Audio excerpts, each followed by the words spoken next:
BTW ini kita santai aja, nggak usah terlalu tegang kayak diskusi formal kayak di kelas gitu-gitu ya.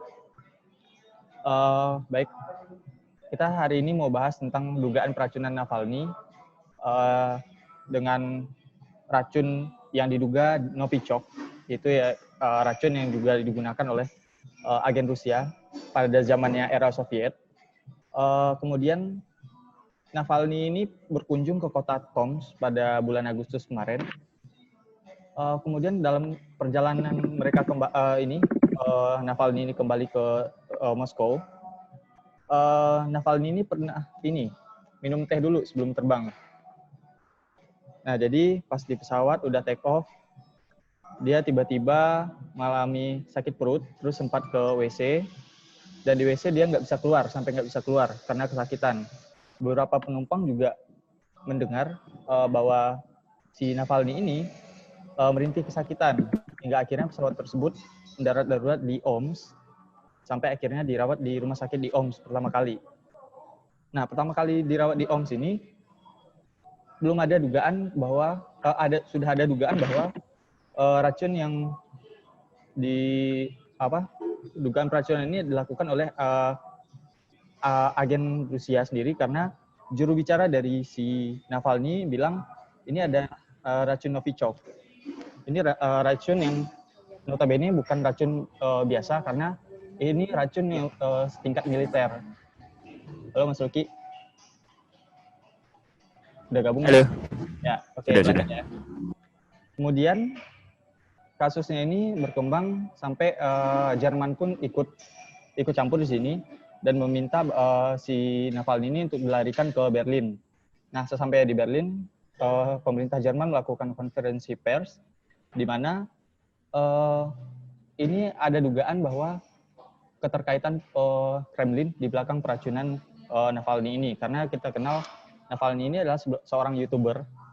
Dia oposan dari Putin sudah lama, sejak Putin awal berkuasa. Si Navalny ini dalam YouTube-nya, kalau teman-teman lihat, dia orangnya bicara cepat suplos. Dia bicara tentang dugaan korupsi dari partainya Putin, Rusia Bersatu. Nah, begitu. Jadi diskusi kita kali ini itu adalah apakah benar, pertanyaan itu adalah apa dan siapa sih penyebab keracunan si Alexei Navalny ini? Kemudian bagaimana proses hubungan Rusia dengan Jerman dan Uni Eropa ke depan? Karena beberapa waktu yang lalu Uni Eropa telah mengeluarkan resolusi juga. Salah satu resolusi itu adalah menghentikan sementara proyek Nord Stream 2. Itu adalah pipa minyak dari Gazprom dari Rusia ke Eropa. Nah, begitu teman-teman. Ada yang mau pendapat dulu nggak? Maaf ya, agak noise ya. Iya lumayan, tapi nggak ganggu banget kok. Oh ya, aku matiin aja deh. Kalau misalnya ada teman-teman yang mau berpendapat, silakan. Mas Ray mungkin.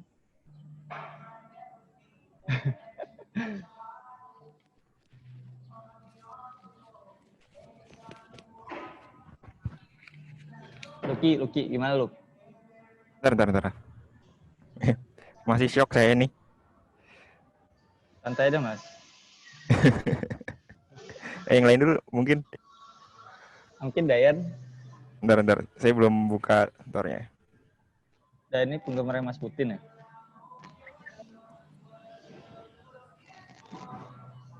Marah apaan, Mas? Ayo, ada yang mau berpendapat dulu? Oke. Kita juga nunggu ini. Kok mati? Juga masuk.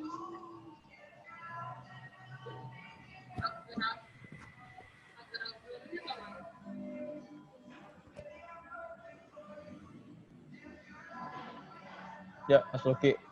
Gimana, Mas? Bentar. Tiba-tiba mati laptop saya tadi. Oke. Halo. Salam kenal. Mas Dika, Indita, Iqbal, Aldo, sama Fandris. Saya Luki.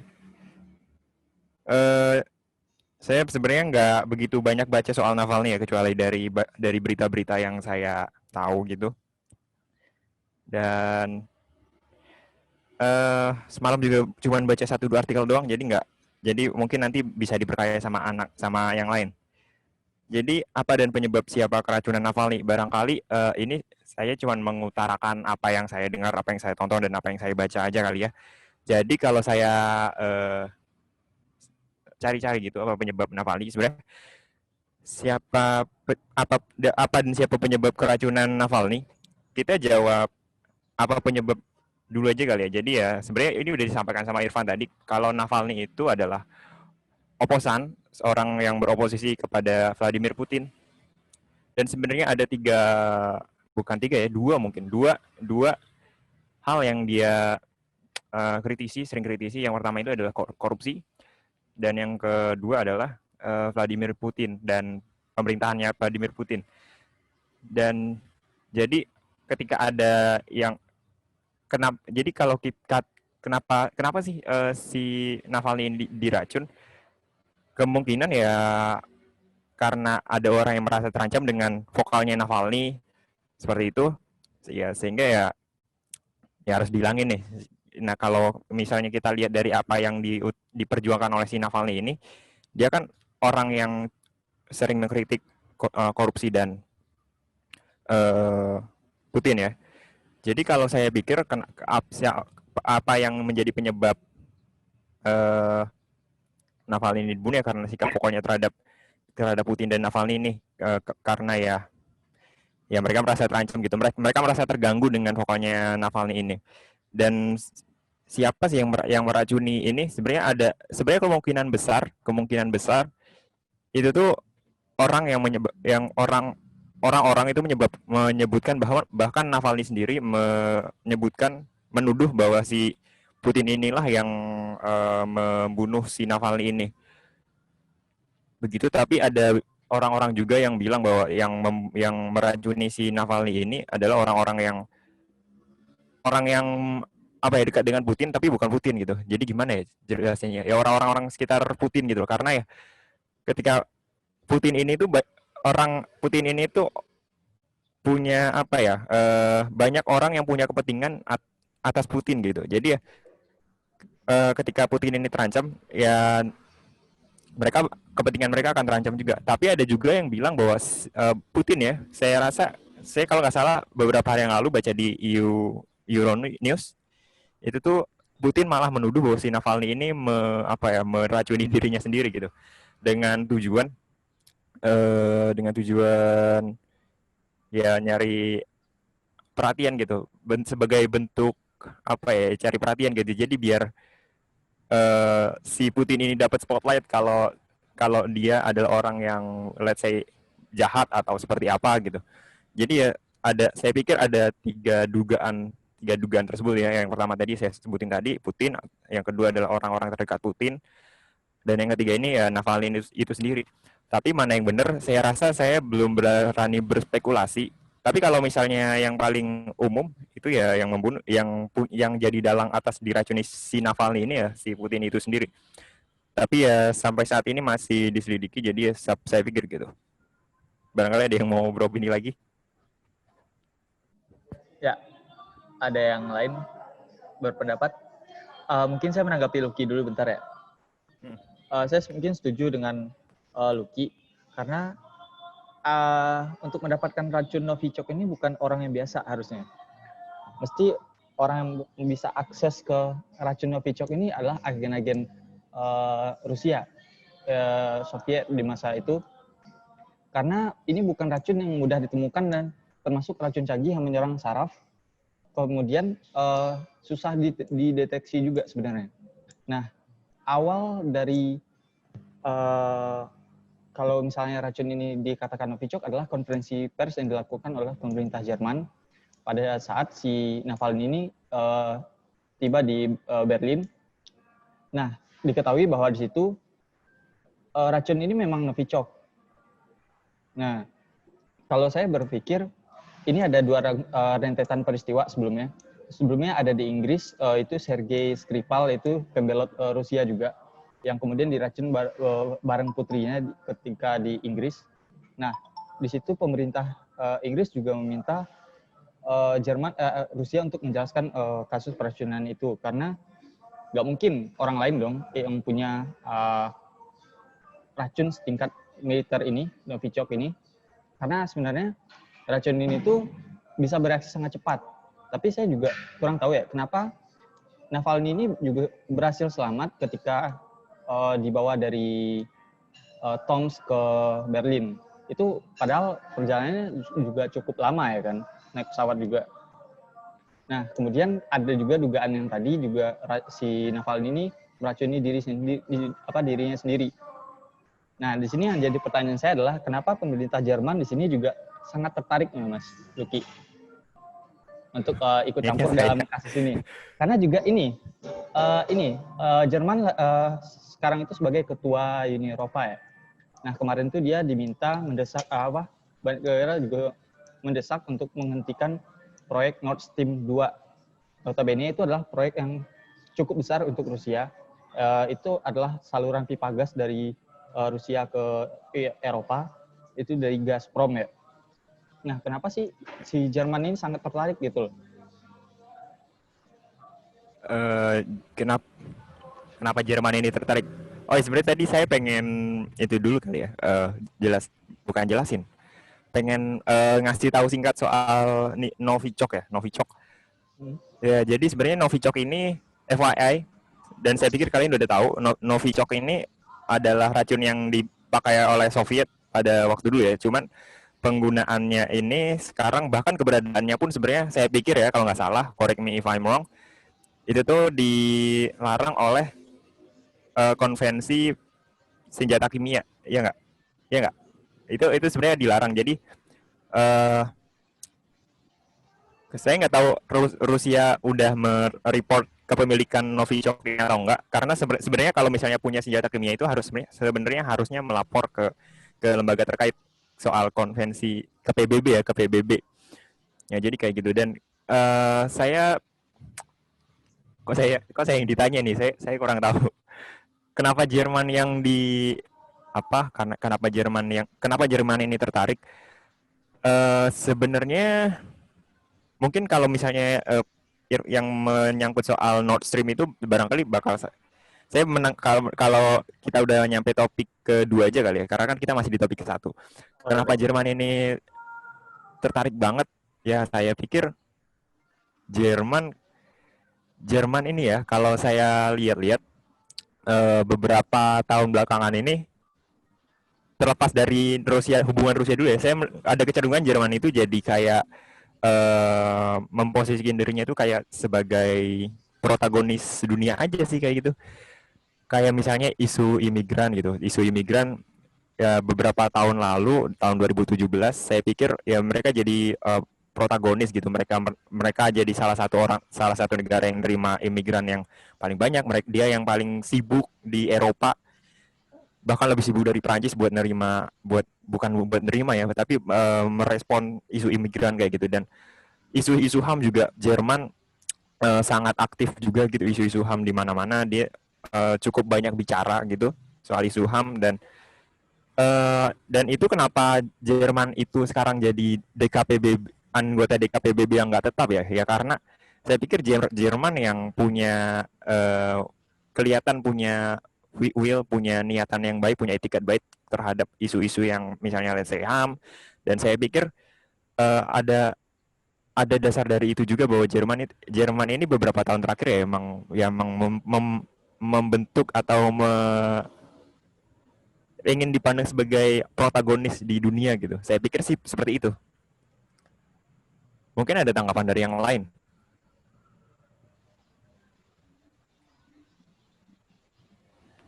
Ya, mungkin dari mas yang lain, Mbak Indita juga.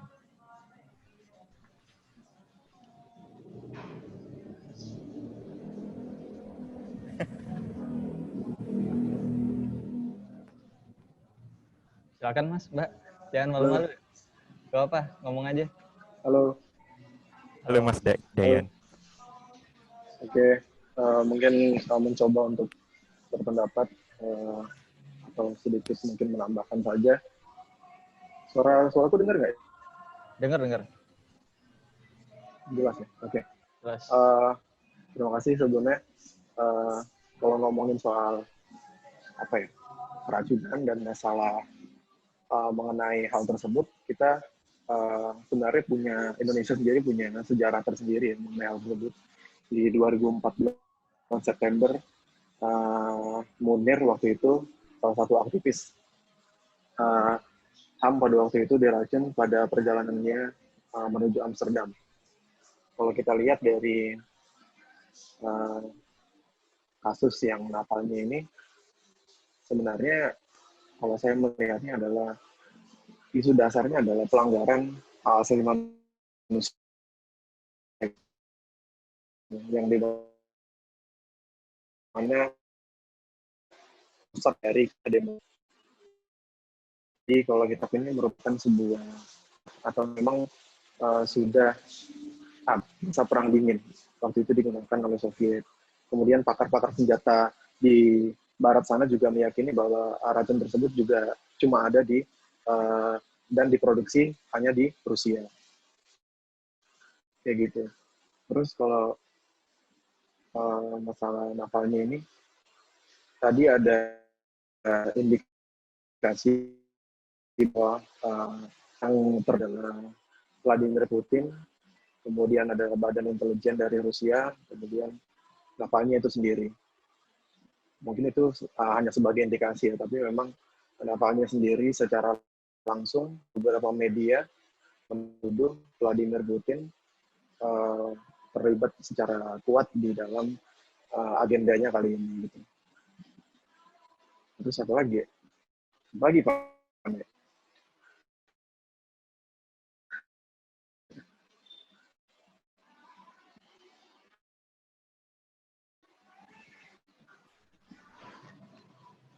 Putin kan memang punya pemerintahan Putin kan punya sejarah yang sebelumnya kalau nggak salah tahun 2018 tadi udah pernah disebutkan juga salah satu mungkin politisi lah ya atau aktivis juga pernah diracun juga di Inggris bersama putrinya. Nah itu kan sepertinya membuktikan bahwa mungkin keberadaan Putin cukup kuat sih dalam hal ini. Namun memang asumsi-asumsi tersebut menurut saya belum bisa membuktikan kebenaran akan hal tersebut. Jadi kalau misalnya Uni Eropa cuma bisa bilang mengutuk ya kondemin hal tersebut ya, kalau menurut saya sih cuma ini doang, maksudnya cuma ya udah itu just statement kayak gitu.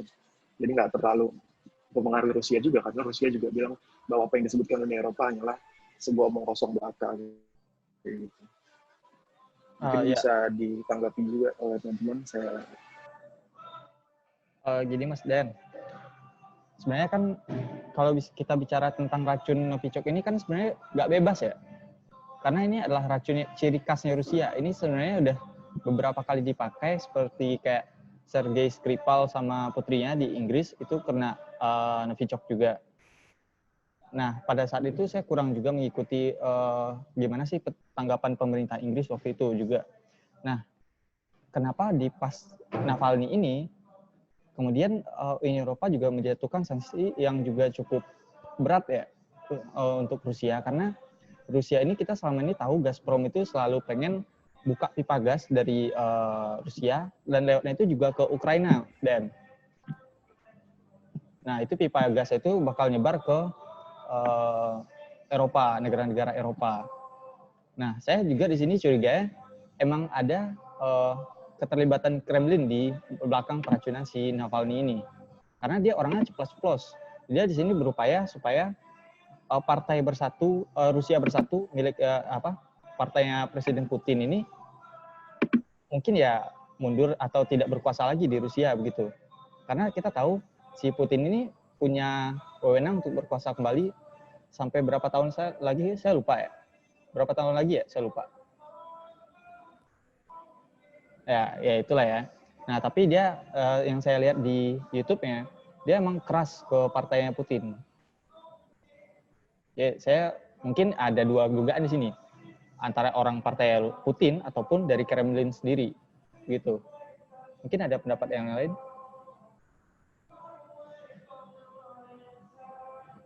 Saya mau nanggepin tadi soal sanction. Sebenarnya sampai saat ini belum ada sanksi apa-apa dari dari siapapun, termasuk dari Uni Eropa. Itu tadi menanggapi soal Nord Stream 2. Itu tuh emang ada beberapa orang yang ada beberapa pihak yang menuduh bahwa apabila Nord Stream 2 yang sekarang udah berjalan 94% dan emang Jerman ada itikat untuk membatalkan Nord Stream 2 ya. Nah, kebetulan di sini teman-teman yang aku ajak itu kita dari delegasi Rusia nih, bareng-bareng. Oh, ya. Jadi kayak ada dari kementerian yang berbeda-beda ceritanya. Makanya aku ajak juga sebenarnya supaya lebih bisa lebih paham aja sih kayak di Rusia tuh ada apa sih dan ada kasus dan dinamika apa aja gitu biar bisa ngikutin diskusinya. Ada juga dari KSMPMI, ada dari divisi materi untuk ngeliat-liat aja sebenarnya. Jadi itu tujuan kami di sini. Tapi kalau berkaitan soal materinya, sebenarnya ini tuh bukan pertama kalinya kan Rusia ngelakuin kayak gini. Kemarin juga ada kasus Sergei Skripal dan itu di Inggris kalau dia. Dan itu tuh sempat dikecam juga pas kasus itu gara-gara si Novichok ini termasuk senjata kimia. Terus itu suatu hal yang sangat sangat tidak etis aja begitu buat suatu negara untuk ngegunain senjata kimia di negara lain yang negara berdaulat juga, dan itu sempat dikecam juga sama Inggris. Meskipun karena ini kan sesuatu hal yang sangat ya berkaitan dengan intelijen juga, jadi kayak akan susah untuk menuduh ini yang dilakuin oleh negara udah ada bukti 100% nih pelakunya Rusia, akan susah gitu karena ini kan pasti pergerakannya kan di belakang layar kan. Kayak peracunan-peracunan kayak gini ya 11-12 seperti kasusnya Munir juga. Cuma mungkin satu hal yang menarik yang gue mau point out, kayak mungkin bisa jadi bahan obrolan juga, itu kemarin ketika gue lagi baca-baca soal si Alexei Navalny ini, sebenarnya ada satu hal yang berkaitan sama referendum konstitusi Rusia tahun 2020. Jadi buat yang belum tahu, di tahun ini, di bulan Juli, Rusia tuh ngadain referendum terhadap konstitusinya, yang dimana salah satu poin dari referendum itu, mereka ingin membiarkan Putin bisa nge-serve untuk 2 kali term lagi. Karena dalam hukum Rusia, presiden tuh nggak bisa nge-serve lebih dari 2 term secara berturut-turut. Dan sekarang Putin itu udah nge-serve 2 term secara berturut-turut. Nah, si referendum ini tuh akan membolehkan Putin untuk nge-serve 2 term lagi. Jadi, 1 term presiden di Rusia tuh 6 tahun. Dan term dia yang sekarang tuh sampai tahun 2023 atau 24, gue lupa. Pokoknya dengan ini effectively Putin bisa memimpin Rusia sampai tahun 2036 dengan adanya referendum ini. Nah, kalau misalkan kita cari-cari artikel yang ngebahas soal si referendum ini, terutama artikel-artikel dari media berita barat yang mengkritik adanya referendum konstitusi ini, amandemen konstitusi ini, di situ kalian bakal menemukan kalau ternyata Alexei Navalny itu salah satu orang yang sering banget menyuarakan oposisi ke media-media barat soal amandemen konstitusi ini. Dia tuh sering banget menyuarakan kalau ini tuh sebenarnya cuma salah satu cara Putin doang untuk stay in power, bla bla bla. Dia tuh sangat opus dengan hal ini. Dalam media-media tuh kata-kata dari Alexei ini tuh sering dikutip. Terus akhirnya abis itu kejadian dengan dia diracun, ya kayaknya bukan sebuah kebetulan gitu kalau menurut gue. Tapi mungkin poin yang menarik lagi adalah Putin itu bukan orang yang subtle. Putin itu orang yang terang-terangan. Dan di salah satu artikel yang gue baca, ada satu klip di mana dia ngomong di depan parlemennya, dia tuh menyuarakan dengan jelas kalau menurut dia emang dia harus memimpin Rusia terus-terusan. Karena menurut dia politik Rusia itu belum mature. Tapi dia bukan anti demokrasi katanya. Dia katanya masih percaya dengan fair elections dan kandidat-kandidat lain yang mungkin bisa memimpin Rusia. Cuman menurut dia untuk saat ini belum, karena politik Rusia saat ini masih immature menurut dia. Jadi itu menarik aja sih menurut gue. Mungkin salah satu alasan kenapa si Alexei ini diracunin, ya gara-gara dia sangat opus terhadap Putin yang tetap stay in power kemarin, gara-gara amandemen konstitusi itu. Itu aja. Ya, makasih Mas Ray tanggapannya. Itu juga berkaitan dengan yang saya katakan tadi di awal. Kalau si Navalny ini di YouTube-nya, di channel YouTube-nya itu juga ceplas-ceplos ke si Putin ini tadi terkait dengan term pemerintahan Putin yang bakal diperpanjang sampai dia bisa berkuasa sampai 2034 apa 2036 begitu. Nah, kemudian mungkin ada tanggapan lagi dari teman-teman terkait dengan siapa gitu yang ini pelaku dari peracunan si Alexei Navalny ini. Kita sebenarnya udah ketemu titik terangnya, karena peracunan Navalny ini nggak mungkin tiba-tiba dan nggak mungkin ini aneh gitu loh. Di bulan Juli kemarin Rusia melakukan referendum yang itu di mana notabene si Navalny ini menolak hal tersebut, dan juga di Navalny ini keras ke partai Putin si ini Rusia Bersatu gitu, Partai Rusia Bersatu. Saya sebenarnya itu menarik tadi opininya Ray, pendapatnya Ray. Kalau soal Putin ini barangkali ya emang Putin ini kenapa dia meracuni si Navalny, dia juga salah satu bentuk upaya buat mempertahankan jabatannya dia sebagai presiden Rusia. Nah, tapi menariknya saya pengen, mungkin ini agak out of topic, tapi menariknya kalau misalnya ya barangkali Putin emang satu-satunya orang yang paling tepat buat memimpin Rusia kali ya. Ya dengan sisi baik dan sisi buruknya dia emang orang yang paling, saya pikir orang yang paling satu-satunya orang yang paling bisa buat memimpin Rusia. Coba deh, siapa sih yang bisa memimpin Rusia sekarang?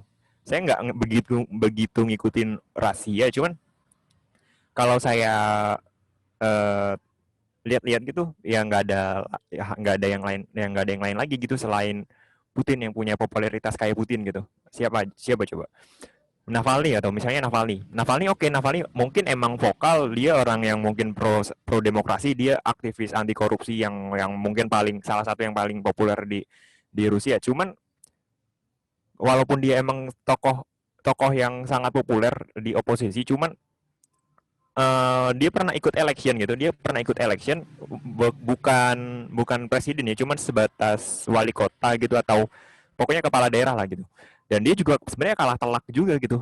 Sekitar nggak nyampe 40%, kayaknya kalau nggak salah itu sekitar 30%, correct me if I'm wrong. Jadi ya itu nunjukin kalau misalnya walaupun si Navalny ini adalah tokoh oposisi yang cukup populer, tapi orang yang pro terhadap Putin ini juga sangat banyak gitu. Bahkan oposisi juga nggak bisa, oposisi yang paling populer aja nggak, sangat sulit buat ngalahin gitu ya. Jadi saya pikir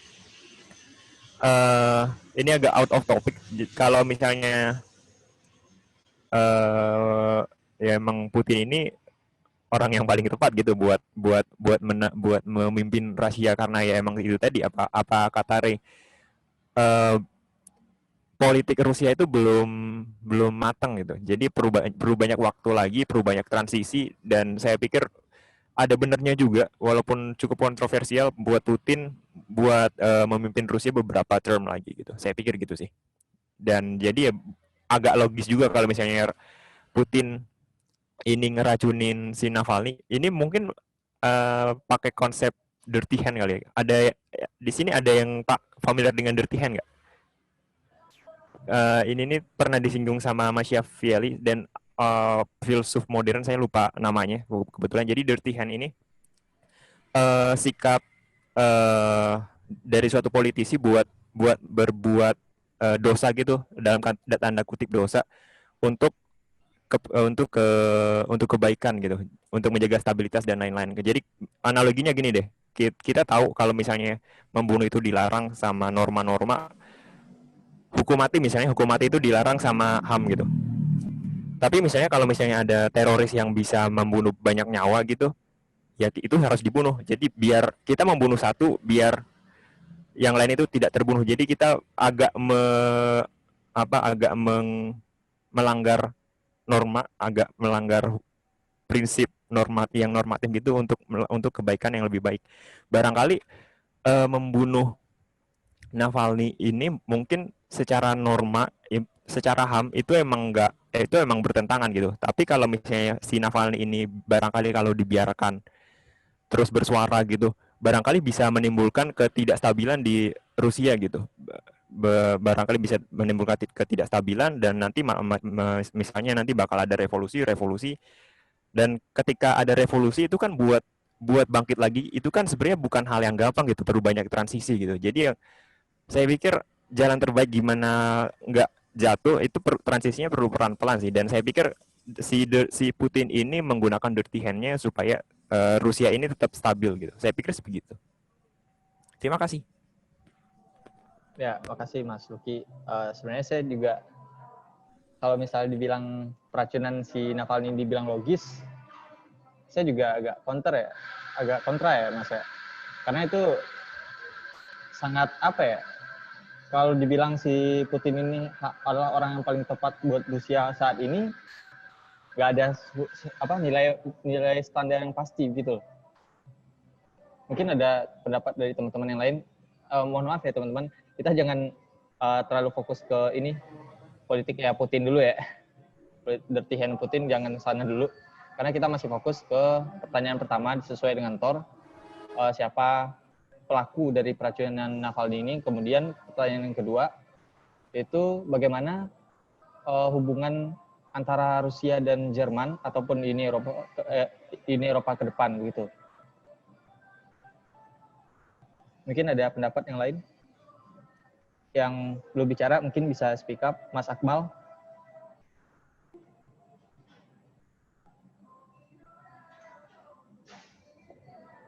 Ya, Mas Akmal kayaknya mau ngomong nih. Ya. Enggak sih Bang, cuma ya kayak tadi yang aku bilang di awal, kalau sebenarnya pengetahuan tentang Rusia juga kurang, jadi di sini sebagai audiens saja. Tapi di sini aku pengen ngasih sudut pandang aja kali ya. Tadi kan dibilang apa? Bang Luki bilang kalau misalkan ada kemungkinan kalau misalkan Navalny meracuni dirinya sendiri. Bisa jadi, karena melihat ini ya, melihat pemilihan Rusia yang bakal mengamandemen tadi undang-undang, kayaknya juga itu bakal Navalny memanfaatkan situasi juga. Jadi dia setelah jatuh sakit dan dirawat di Jerman dan dikunjungi oleh Angela Merkel. Jadi dia memanfaatkan situasi juga, dan dia sedikit memuji Angela Merkel. Seperti yang dikutip dari Medcom.id, katanya dia memuji kinerja dari Angela Merkel dan menyuruh Angela Merkel untuk mempertimbangkan lagi tentang kerjasamanya dengan Rusia.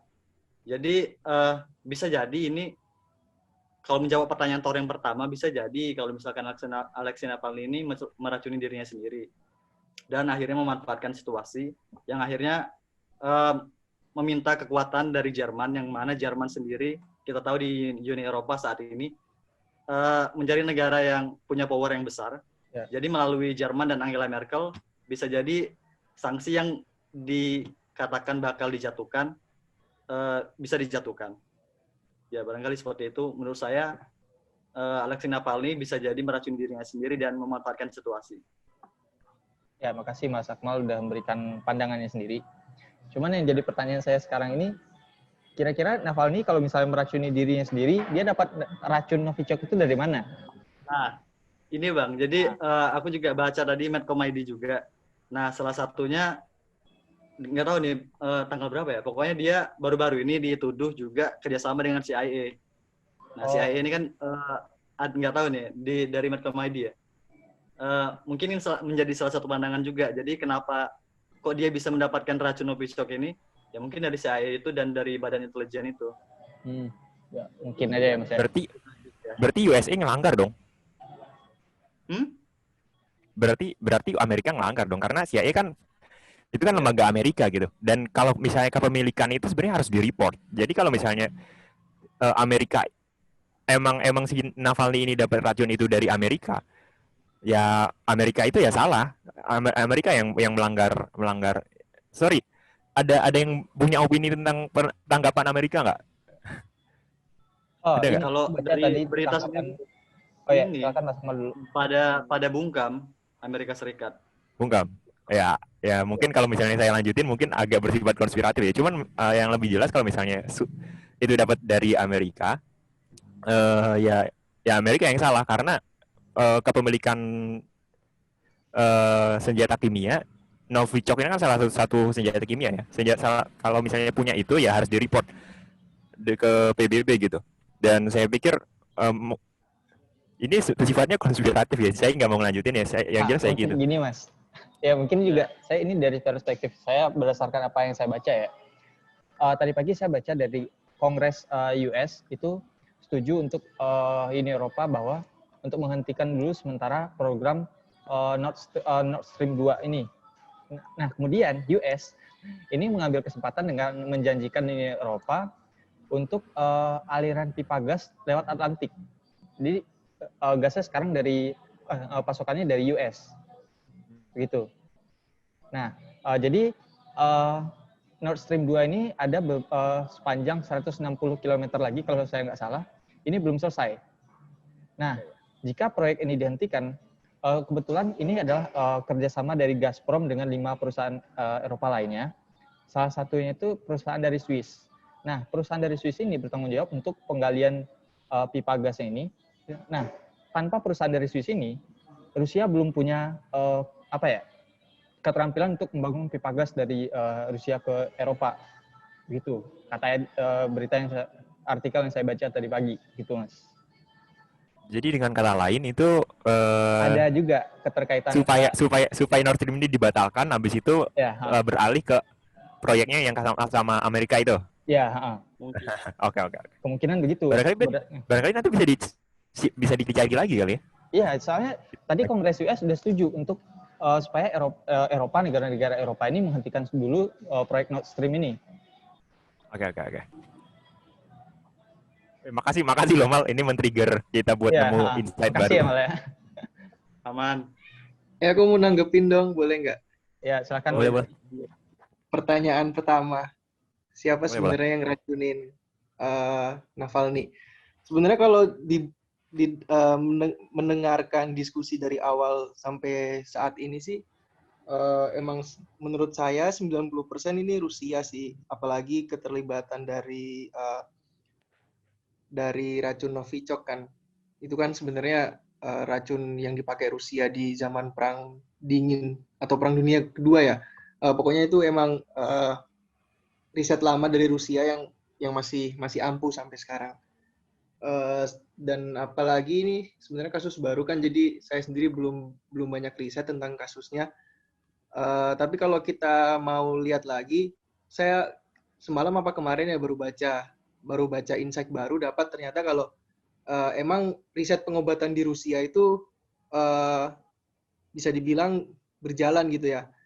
Jadi Rusia itu jadi salah satu negara pertama yang berhasil menemukan vaksin COVID-19 yang dinamakan Sputnik 5.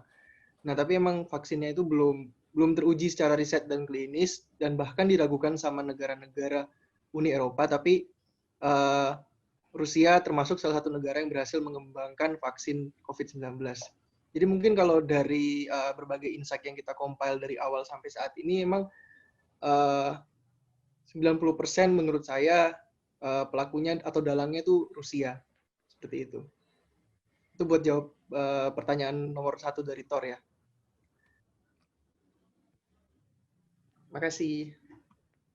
Ya, makasih Mas Dani. Mungkin ada pendapat lain. Mungkin yang belum bicara bisa speak up dulu. Kita juga nunggu ini perspektif yang lain nih. Dari Mas Dika, Mas siapa lagi? Mas Iqbal, Mbak Indita, Aldo. Kita nunggu perspektif yang lain juga. Oke, bentar ya. Ini gue tuh sebenarnya kayak masih apa ya?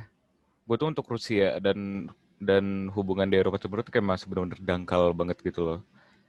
Tapi kayak kalau gue posisikan gue sebagai orang awam dan gue dengar diskusi-diskusi kalian yang barusan ini kayak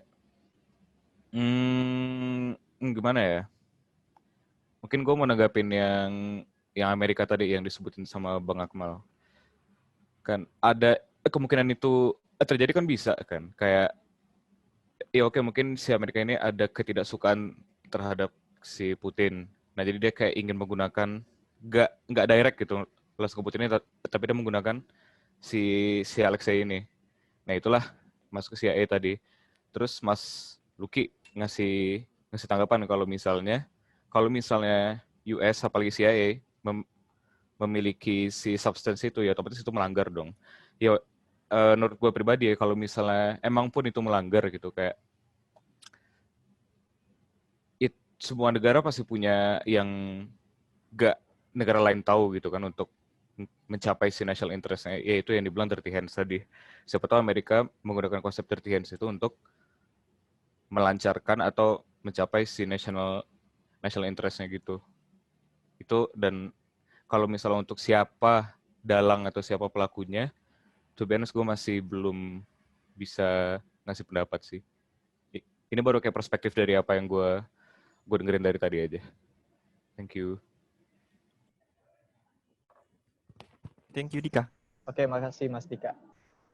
Ya, gimana menurut yang lain? Saya kayaknya udah kehabisan bahan deh, udah buat bahas siapa pelakunya ini.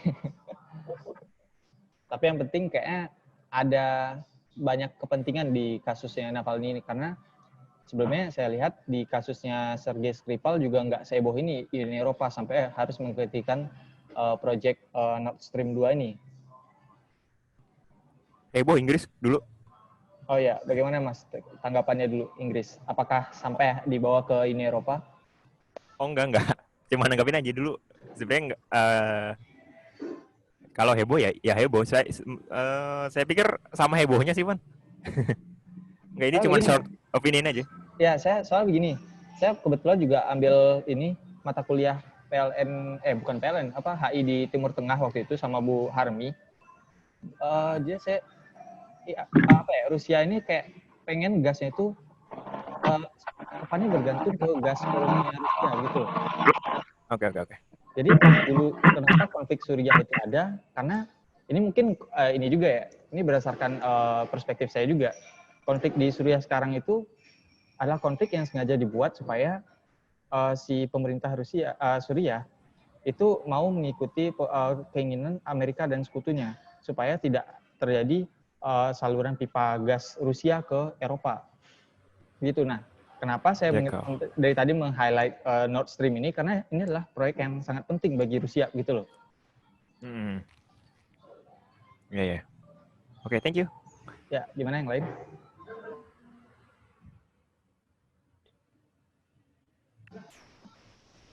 Mas Sorry, Fatur izin Evans. mau menanggapi. Oh ya, silakan Mas.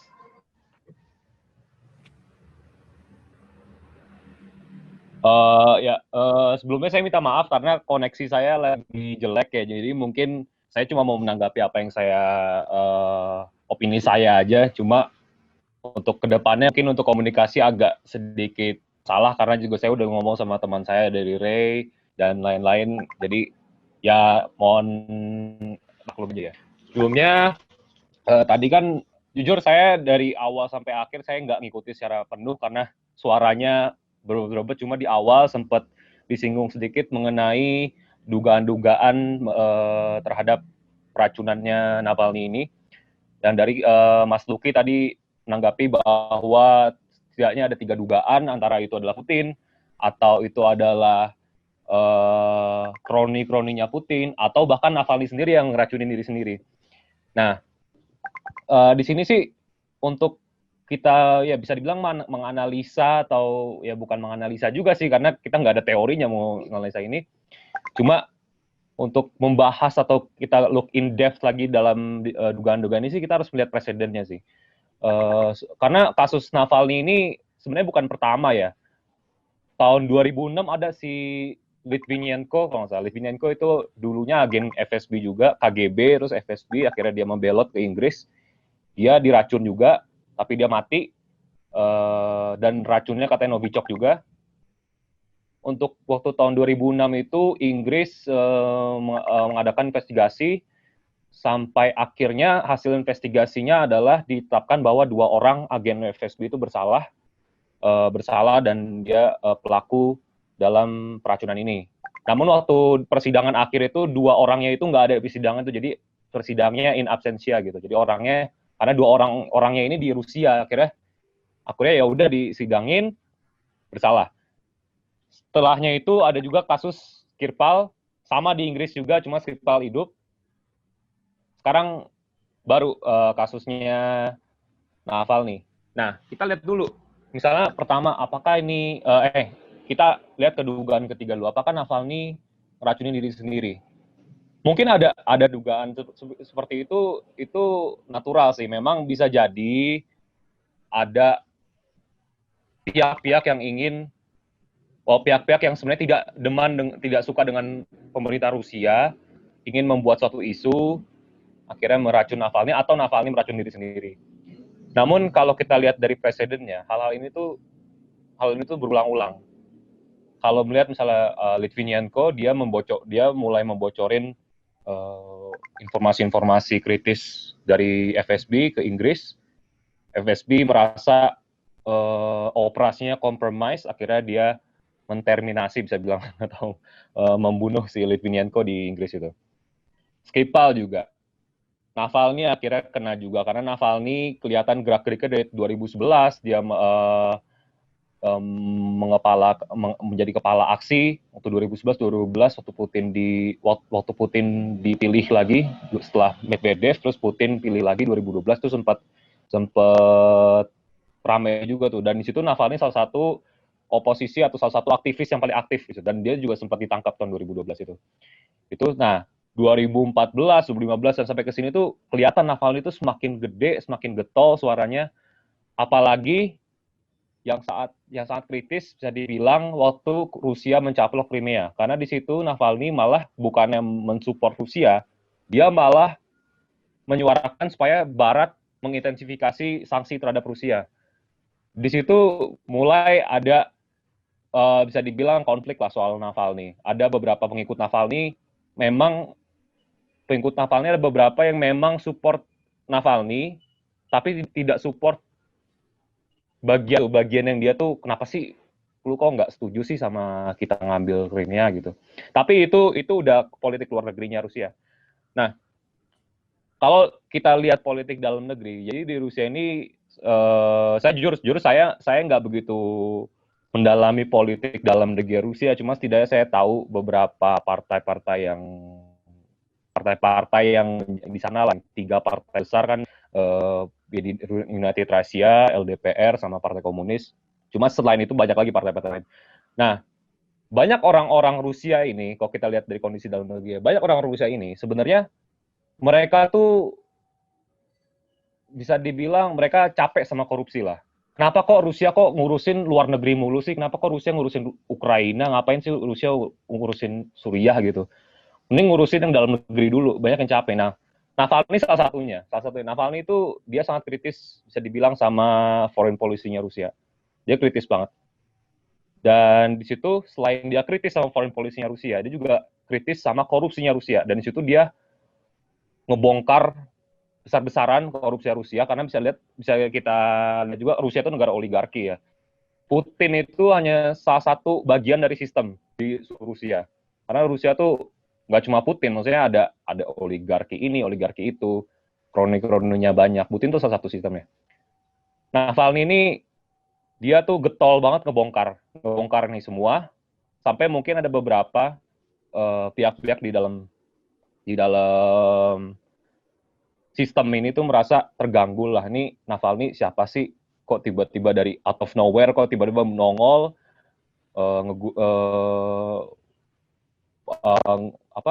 nongol terus ngebangun massa, terus ngebongkar-bongkar rahasianya lah.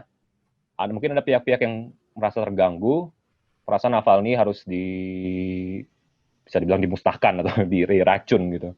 Cuma kita lihat lagi, karena tuduhan racun Novichok yang dipakai ini juga sebenarnya baru tuduhan ya, belum ada beberapa yang wah ini Novichok gitu, cuma sebenarnya belum terlalu terkonfirmasi apakah ini racun Novichok atau bukan gitu.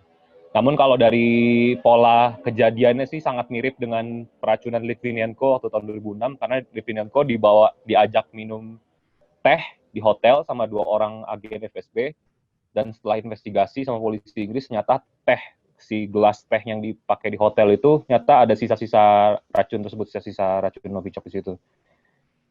Dan juga di kasus Navalny, sebelum dia naik pesawat dia minum teh dulu, ada langsung dia koma kan habis itu. Nggak langsung tapi langsung keracunan. Kasih ya tadi. Jadi kalau kita mengacu ke 3 dugaan tadi, dugaan terakhir bahwa Navalny itu meracuni diri dia sendiri, menurut saya sih kurang kuat lah ya dugaannya. Karena kalau kita lihat dari presiden sebelumnya, lihat polanya itu kita melihat ada kemiripan di pola dari zaman Litvinenko sampai Skripal sampai Navalny. Ada suatu ancaman bagi sistem di Rusia, sehingga ada pihak-pihak tertentu, belum tentu itu Putin, belum tentu itu dari pemerintahan Putin, yang ingin meracun Navalny.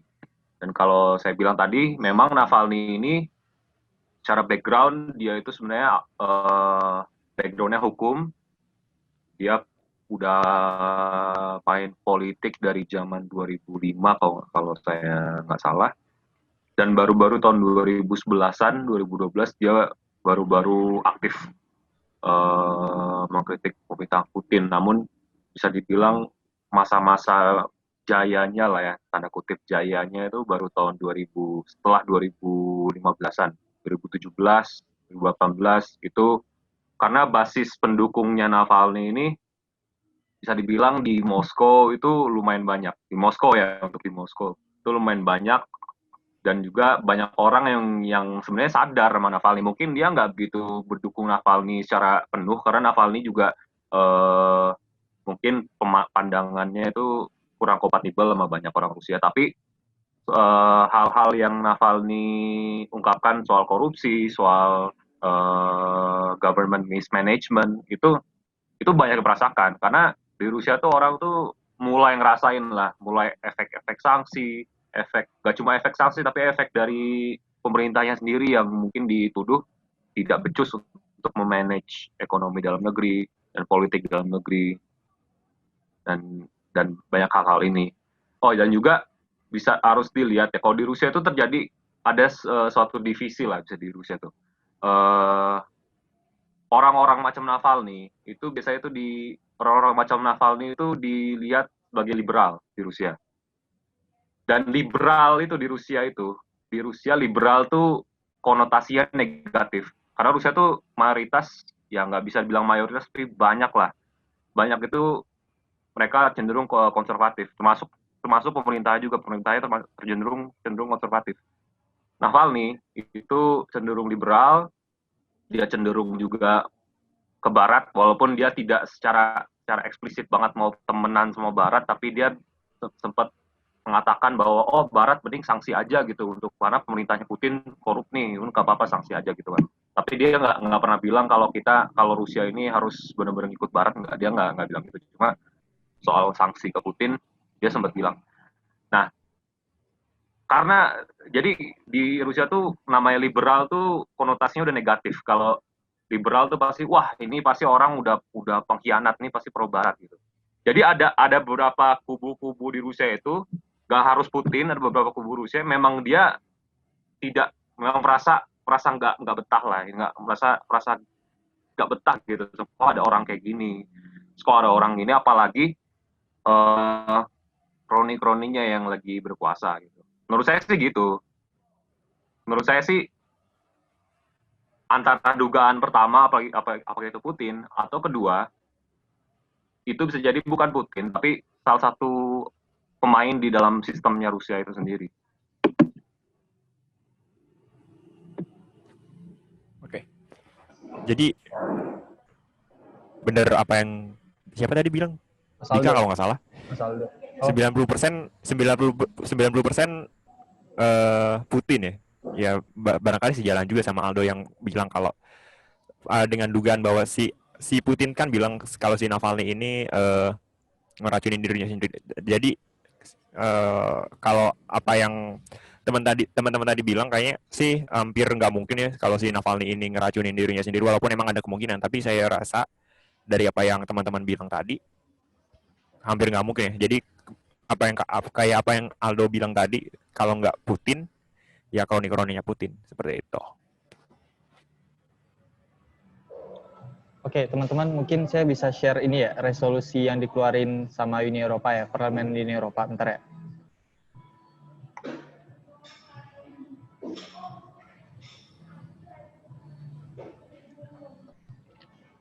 Ya, itu ada linknya.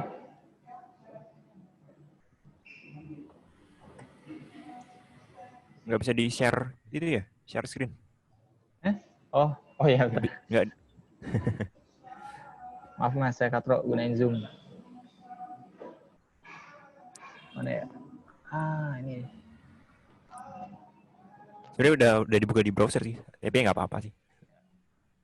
Biar gampang ya. Oke. Ini tanggal berapa ya, saya lupa dikeluarin.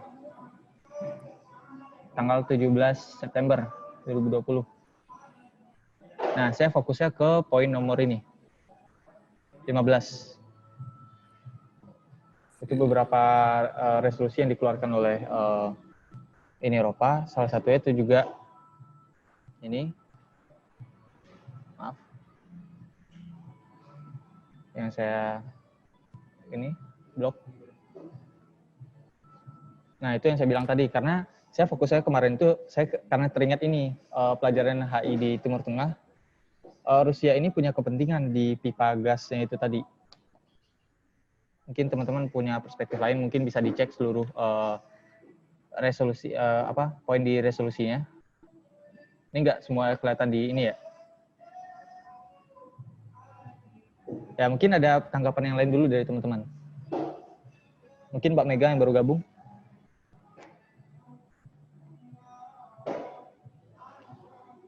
Belum dulu deh. Belum dulu. Dengar-dengar dulu aja. Sekarang. Oh iya, baik Mbak.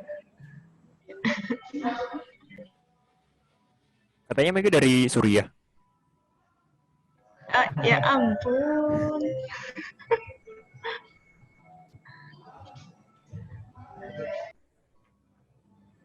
Ya, gimana Mas? Mas-mas yang lain? Mas Pandris mungkin? Pandris Manik? Masnya orang Batak ya? Iyalah, pasti.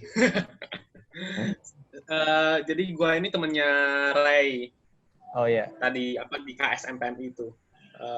Kalau menurut gua sih gimana ya, mengenai Navalny ini sebenarnya kalaupun dibilang complicated, sebenarnya bisa disederhanain. Ini masalahnya adalah Putin tadi sama mempengaruhi sama mau memperbesar kekuasaannya dengan adanya referendum di tahun ini, dan juga itu diselenggarakan di tengah-tengah pandemi, dan juga di mana dia kesulitan juga untuk mengkonsolidasi kekuasaannya secara langsung karena pandemi kan pertemuan-pertemuan pasti dibatalkan atau ditunda. Kemudian kemarin juga kan sempat juga parade hari nasionalnya hari Victory Day-nya Rusia itu dibatalkan. Bukan dibatalkan sih, di postpone sampai ke bulan Juni yang kemudian akhirnya diadakan. Nah, kemudian hal ini seperti Putin itu seperti seperti dia mungkin merasa bahwa dia itu kehilangan influence-nya. Dan juga kita lihat juga ada demonstrasi di Russian Far East, di mana ada beberapa demo yang menentang Putin atau orang-orang yang di-appoint sama Putin di sana. Nah, ini membuat Putin semacam paranoid. Kenapa paranoid? Karena dia belum pernah mengalami yang seperti ini pada masa pemerintahannya. Ini kalau menurut gua secara pribadi ini merupakan titik klimaks di mana orang-orang itu di mana Putin itu memiliki poin yang terendah menurut dirinya sendiri dalam selama dia memimpin Rusia. Ada demonstrasi, kemudian ada pandemi, dan juga ada sampai kemarin dibatalkan juga yang National Day-nya itu. Nah, kemudian dia cari cara gimana supaya Putin ini bisa memperkuat lagi, mengeser lagi influence-nya di Rusia. Nah, akhirnya he look at Navalny. Dia lihat. Nah, kemudian dia ini kan pasti memblame Navalny sebagai salah satu kekuatan yang mungkin mempengaruhi ketidakpuasan publik terhadap pemerintahnya Putin. Nah, Putin kan sudah pasti tahu lah ya, dia itu orangnya bukanlah seorang yang kepada kritiknya itu pasti nggak kayak Trump pasti nge-tweet slam kritiknya gitu. Putin nggak kayak gitu, tapi langsung dan itu kejam. Seperti misalnya kemarin Skripal kan di poison, kemudian sekarang dan akhirnya dia menggunakan yang sama poison, dan kemudian bukan cuma Skripal doang, kayaknya kemarin udah lama sih pas Putin awal-awal memimpin Rusia, ada seorang yang mengaku sebagai ibunya Putin. Kalau ada tahu ceritanya itu, dan dia kemudian saya lupa pada akhirnya kemudian dia mungkin mati atau sakit gitu hanya karena terkena serangan yang diduga dilakukan oleh Putin. Nah itu sendiri memiliki kesimpulan bahwa sebenarnya Putin tuh menggunakan cara-cara ini, dan ketika pengaruhnya itu udah mulai waning, dia perkuat lagi pakai amandemen konstitusi, pakai menyerang Navalny ini. Jadi kesimpulannya adalah, kalau mau gue bilang, Putin ini pasti akan menggunakan cara-cara ini bukan untuk memperbesar kekuasaannya, tapi ketika dia lihat bahwa dia itu mulai waning pengaruhnya di Rusia. Itu sih. Oke. Terima kasih Mas Fantris. Ya, mana lu yang lain mungkin? Mas Dayan mau ngomong lagi? Mas Dayan?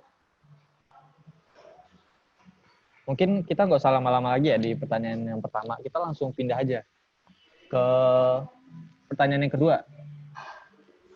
Gimana Mas Luki? Kok saya dulu? Kebiasaan. Iyalah, Anda yang paling ngerti. Dayan, mic-nya udah nyala tuh. Oh iya, dia raise hand tuh. Dan silakan Dan.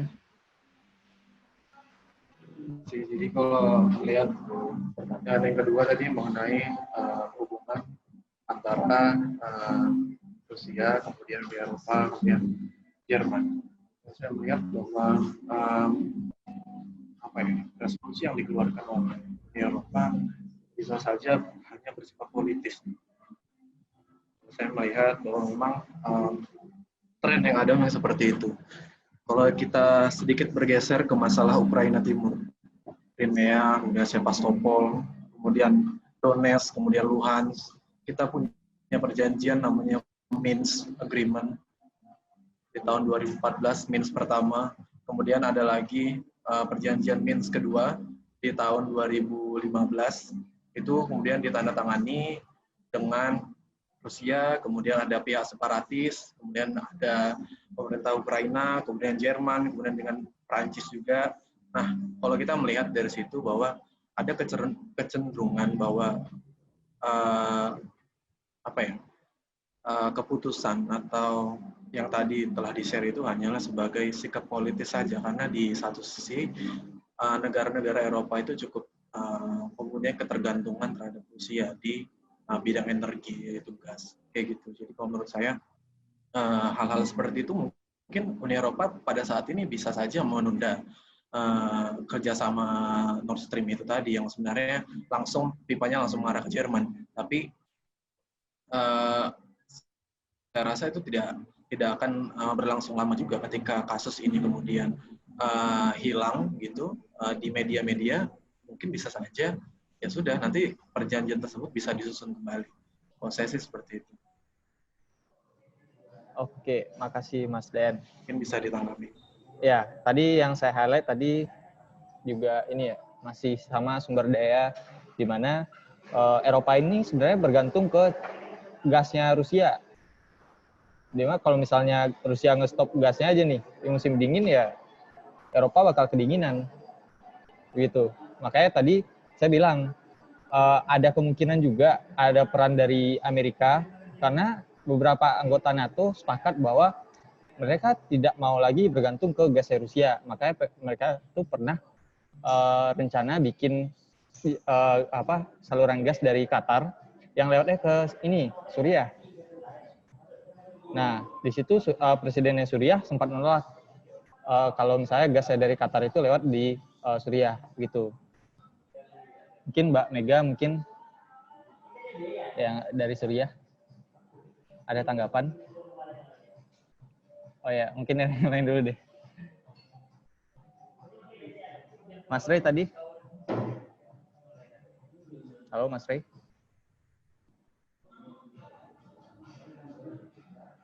Saya nanti dulu deh. Oh iya, saya pikir tadi Resen. Oke, Siapa lagi ya saya- yang belum speak up ya? Saya ngomong dulu aja kali ya, biar nanti mungkin ada pemantik atau gimana. Oke. Kalau saya lihat, Dayan tuh skripsinya Ukraina ya? Ya, Ukraina. Iya nggak sih? Ya. Ukraina. Ya mungkin dia dapat dari perspektif tersebut. Kalau saya lihat di Ukraina, dulu kan saya sempat MUN dan saya dapat UNSC dan saya mewakili Belanda sebagaimana itu adalah perwakilan dari salah satu negara dari Uni Eropa gitu. Dan ya, saya pikir dalam posisi itu ini kan yang dipertanyakan bagaimana hubungan Uni Eropa ya, walaupun emang terkhusus dari secara terkhusus Jerman. Kalau yang saya lihat gimana waktu itu ya emang Uni Eropa kalau dilihat dari kasus Ukraina emang against kan, dia emang kontra terhadap Rusia kayak gitu. Dan kalau saya lihat lagi saya mulai dari Prancis saja kali, negara kedua saya. Kalau saya lihat dari Prancis gitu, saya ingat banget waktu election tahun 2017, pemilu 2017 itu Mélenchon itu pernah melihat gimana sistem Uni Eropa itu, dia orang yang skeptis sama Uni Eropa, si Mélenchon ini. Jadi si Mélenchon ini bilang kalau ya sistem Uni Eropa itu kayak dia itu Uni Eropa itu kayak menjadikan Rusia itu sebagai musuh, padahal ya bisa aja Rusia itu dijadikan partner. Mélenchon kalau nggak salah bilang kayak gitu kok. Barangkali nanti bisa dibaca-baca lagi. Ya jadi saya pikir Rusia ya nggak bukan partner. Ya emang cuma temenan aja gitu, bukan jadi sahabat ya. Nggak mungkin gambarannya kayak gitu. Dan kalau saya lihat lagi, kira-kira kerjasama Uni Eropa yang barangkali menonjol selain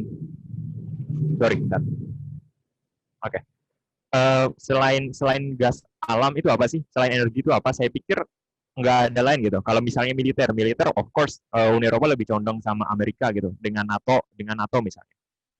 Ekonomi barangkali juga ada banyak hal yang lain gitu. Banyak lebih dekat ke yang lain. Jadi saya pikir selain gas alam itu nggak ada yang lain gitu. Apalagi sekarang Jerman dengan desakan dari kaum environmentalis gitu, dengan desakan kalau misalnya mereka harus menggunakan bahan bakar fosil, dan saya pikir juga termasuk gas alam juga karena tidak lebih ramah lingkungan. Jadi harus mereka itu ada desakan dari partai-partai hijau dan kaum environmentalis buat pakai energi yang lebih terbarukan biar lebih ramah lingkungan lagi. Dan ini secara tidak langsung mungkin beberapa tahun lagi ketergantungan akan gas alam mungkin bakalan turun juga, dan secara tidak langsung mungkin direct ya, mungkin secara langsung juga mereka akan ketergantungan sama Rusia itu bakal kurang juga, dan saya pikir itu bakal ya secara otomatis kerja sama Rusia dalam gas alam juga bakalan lebih renggang gitu. Jadi ya semakin berkurang aja gitu dalam kerjasamanya. Dan saya pikir ya seperti itu. Tapi kalau terkait Navalny, saya pikir nggak berpengaruh banyak sih. Karena apa? Karena kan ya seperti teman-teman tadi bilang bahwa peracunan ini bukan hal yang pertama gitu. Bukan hal yang pertama. Sebelumnya ada yang di Inggris itu siapa? Lupa aku namanya. Itu juga kan udah pernah ada kasus, dan ada yang lain lagi ya hubungannya ya gitu-gitu aja, cuman sifatnya normatif aja gitu. Jadi kalau misalnya apakah kasusnya Navalny ini akan mempengaruhi banyak hubungan antara Jerman, lebih khusus atau Uni Eropa terhadap Rusia, saya pikir nggak mengubah secara signifikan. Cuman kalau misalnya Irfan tadi kan meng-highlight banget tuh bekerja sama Nord Stream. Ya, saya pikir secara lama-kelamaan Project Nord Stream bakalan ya ditinggalkan juga dengan willing buat mengurangi penggunaan gas alam dan juga ya saya pikir gitu. Mereka juga ada niatan juga dari beberapa politisi juga kalau mengkritik kalau bahwa beberapa negara Uni Eropa terkhusus Jerman itu sangat tergantung sama Rusia dalam gas alam. Saya pikir ya ada kritik juga kalau mereka nggak boleh terlalu tergantung sama Rusia karena ya misalnya mereka mau soal kasus-kasus pelanggaran HAM yang dilakukan oleh Rusia, mereka mikirnya jadi dua kali karena kalau misalnya nanti proyek gas alamnya atau kerjasama gas alam terganggu gimana? Jadi ada beberapa kritik juga soal itu, tapi ya saya pikir seperti itu. Agak abstrak ya, tapi saya pikir kalian dapat lah poinnya. Thank you. Thank you, Mas Luk. Ya, gimana? Pendapatnya yang lain mungkin ada tanggapan dulu. Ini Mas Luki, tanggapannya Mas Luki.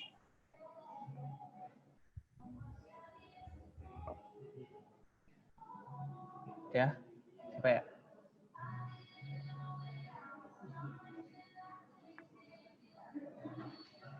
Mungkin Mbak Indita belum ngomong. Silakan, Mbak.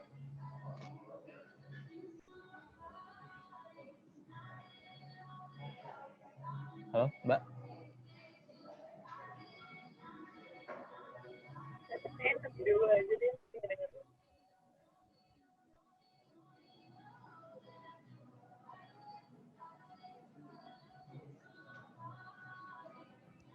Yuk, siapa lagi nih? Saya lagi nyusun kata-kata dulu nih buat nanggapin hubungan Rusia sama Eropa ke depan nih. Ya, Dayan, silakan Dayan. Raise hand. Silakan, Day. Gue nanggepin Luki aja.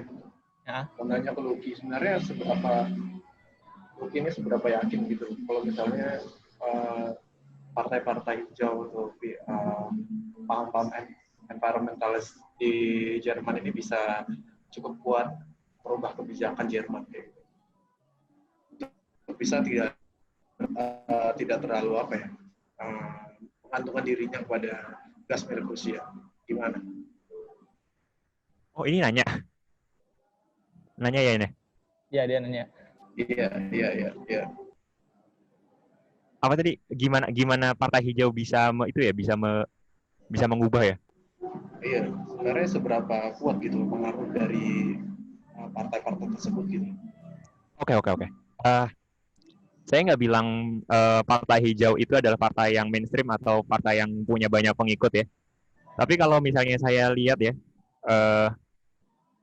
dibanding dengan region lain, partai hijaunya Eropa secara keseluruhan ya, saya pikir region yang paling punya willing sama lingkungan ya Uni Eropa gitu. Dan saya pikir para SJ gimana ya bilangnya, saya belum nyusun kata nih soal ini. Kalau ngomong seberapa kuat, mungkin tidak begitu kuat, cuman mereka itu mungkin berhasil buat menekankan, buat ngasih kesadaran ke orang-orang Eropa itu juga. Kalau misalnya lingkungan ini nggak diperhatikan gitu, ya bakalan terlambat dan bakalan destruktif juga gitu. Dan kalau misalnya saya lihat di Perancis ya, politisi-politisi yang environmentalis barangkali nggak, kalau saya lihat tahun 2017 ya, nggak ada yang bisa dapat suara signifikan gitu calon presidennya, bahkan mungkin nggak ada. Dan yang paling environmentalis itu Mélenchon pun sebenarnya bukan orang yang environmentalis, cuman dia lebih ke mungkin sosialis, cuman ya dia punya cukup concern yang besar terhadap environmentalis. Dan Mélenchon itu waktu election tahun 2017 itu pun nggak masuk putaran final gitu. Yang masuk putaran final kan Macron sama Le Pen, dan dia cuman ada di posisi 5 kayak gitu. Dan kembali lagi, saya tadi bilang kalau misalnya Uni Eropa itu region yang paling punya niatan, paling punya concern terhadap isu-isu lingkungan gitu. Dan kalau kita misalnya belajar dari beberapa tahun lalu minyak sawit Indonesia di-ban gara-gara tidak ramah lingkungan, itu barangkali kita lupakan dulu gimana mereka misalnya pengen mengembangkan minyak biji bunga matahari. Cuman kalau saya lihat-lihat lagi nih ya, beberapa hari yang lalu, minggu yang lalu, ada beberapa project plan, saya nggak bisa ngasih ya, soalnya saya lupa linknya. Ada beberapa project plan buat mengurangi apa itu namanya, penggunaan bahan bakar fosil gitu, atau proyek-proyek lingkungan kayak gitu. Dan bahkan beberapa hari yang lalu di Inggris pun ada laporan kalau misalnya mereka lebih ramah lingkungan gitu, ya mereka bakal gain keuntungan dalam konteks ekonomi itu lebih banyak lagi beberapa tahun selanjutnya gitu. Jadi ya saya pikir barangkali apakah partai hijau ini berpengaruh banget? Enggak, cuman saya pikir ya lumayan mengkonstruksi beberapa orang buat sadar akan isu-isu lingkungan, karena ya semua orang ini isu yang urgent gitu, walaupun kalau bahasanya kalau dibandingkan dengan politik dan ekonomi tentu masih kalah, tapi ya saya pikir itu isu yang urgent gitu.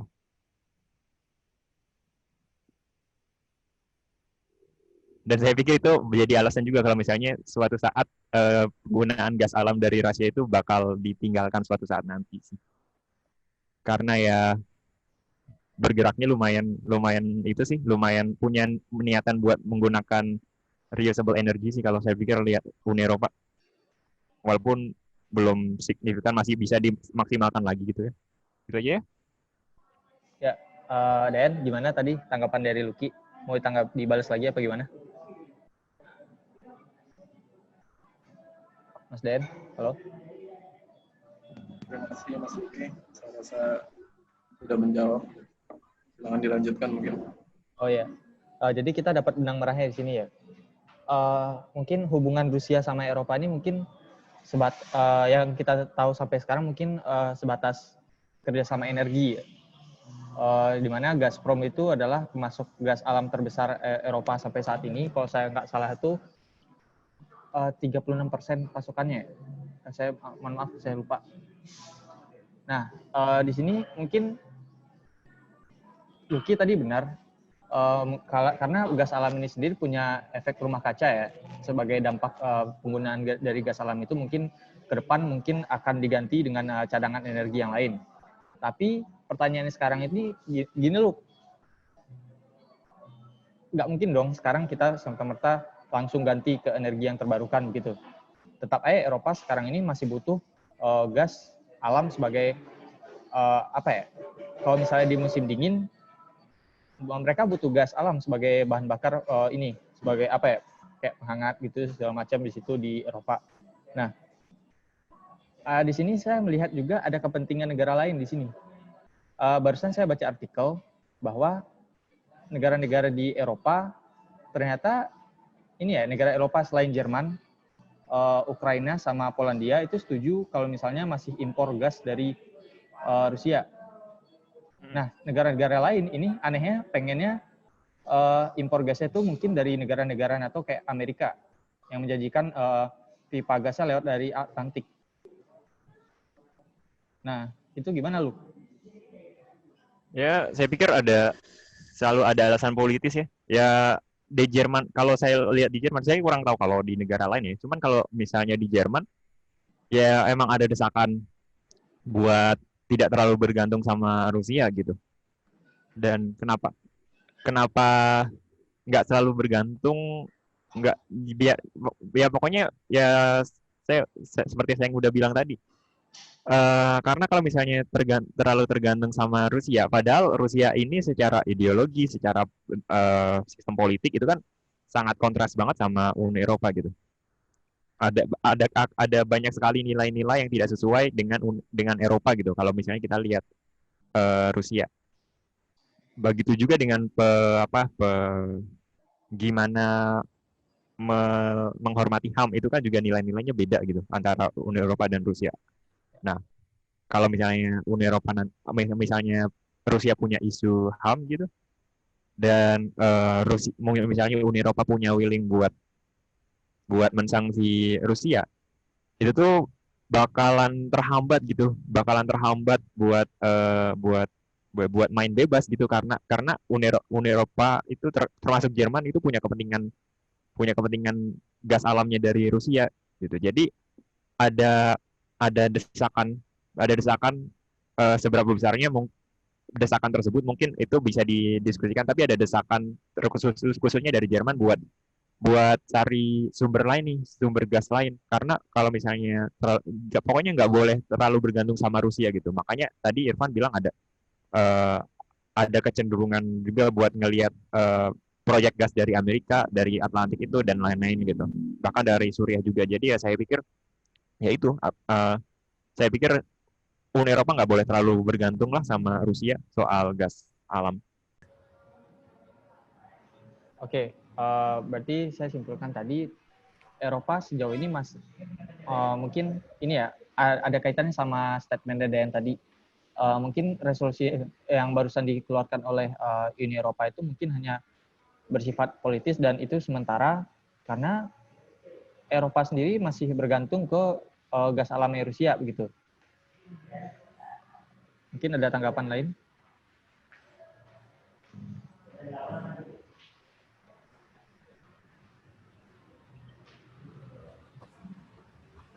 Halo? Hai. Ya, mungkin ada tanggapan yang lain dari Mas, Mbak yang lain?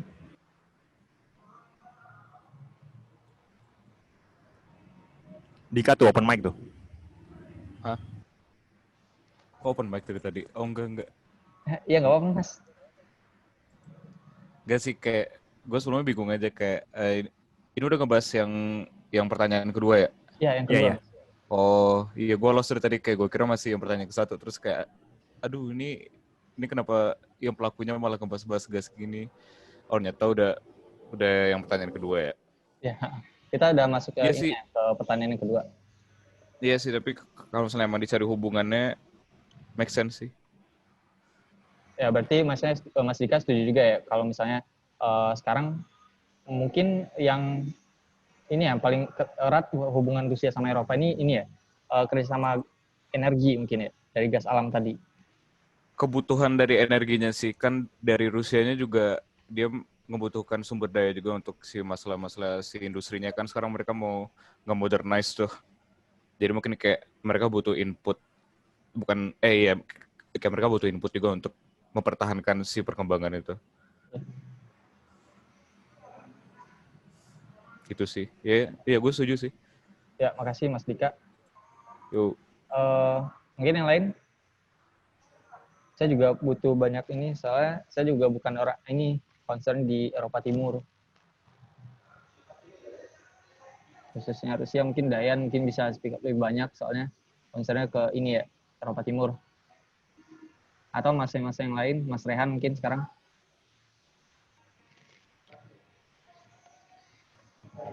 Kita mau bicara nih, gimana sih prospek ke depannya gitu loh.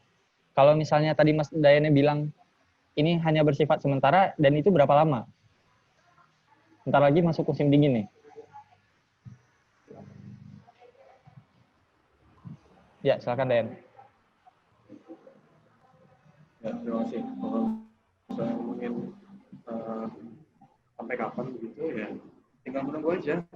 Kalau menurut saya, logika saya sih mikirnya kalau tunggu aja media itu ya sudah berlalu aja begitu dengan kondisi politik internasional yang mungkin bisa aja pada saat ini kembali ke Amerika Serikat election, dan tadi Donald Trump juga positif corona, mungkin bisa aja makin lama makin tertutup aja kasusnya. Memang ini ya cukup menjadi ini ya fokus tersendiri ya masalah-masalah HAM kayak gini. Tapi ya kalau kita lihat track record masalah HAM di dunia juga ya bakal kayak gitu aja gitu. Nggak ada perkembangan khusus mengenai follow up tertentu soal korban-korban ya bakal, menurut saya sih akan tersapu media aja sih kalau saya lihatnya.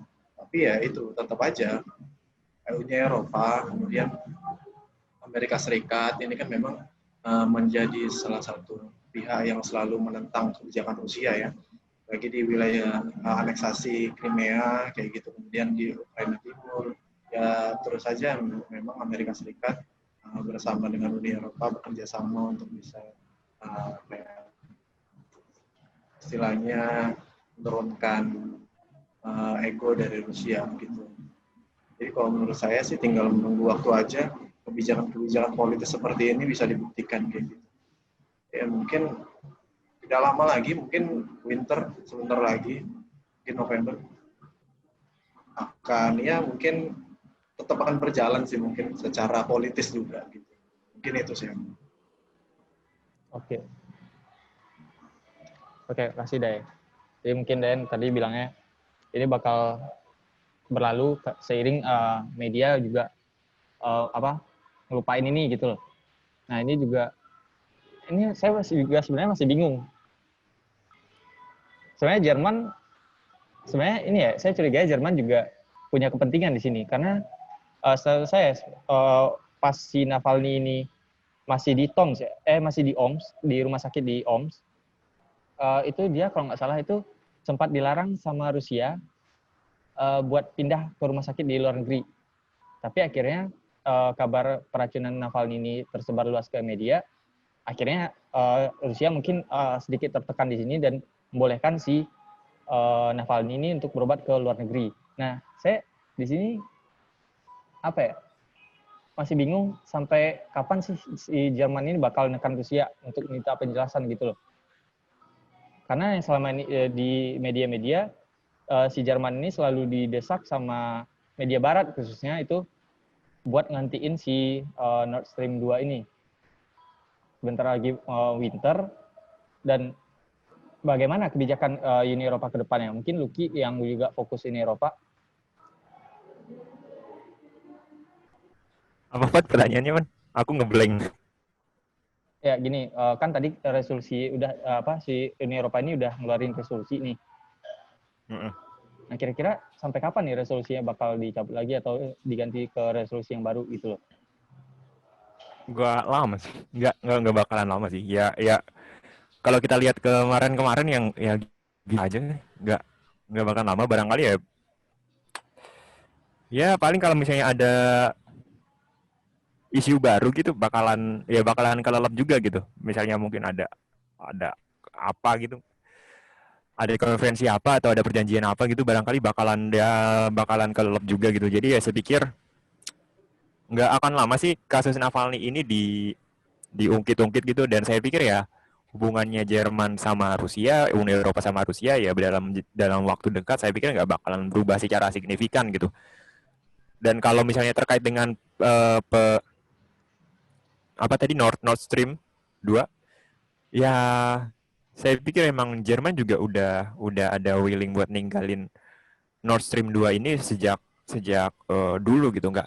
Emang dengan kasusnya Navalny ini jadi tertrigger gitu, agak lebih tertrigger, tapi willing buat ninggalin Nord Stream 2 pun juga udah, mungkin nanti Aldo bisa ngasih tanggapan lagi soal ini, tapi saya pikir udah sejak lama gitu. Ada misalnya dengan kesadaran buat meninggalin gas alam gitu, atau misalnya untuk nggak terlalu tergantung sama Rusia itu juga. Jadi saya pikir nggak bakalan signifikan sih perubahan hubungan antara Uni Eropa sama Jerman.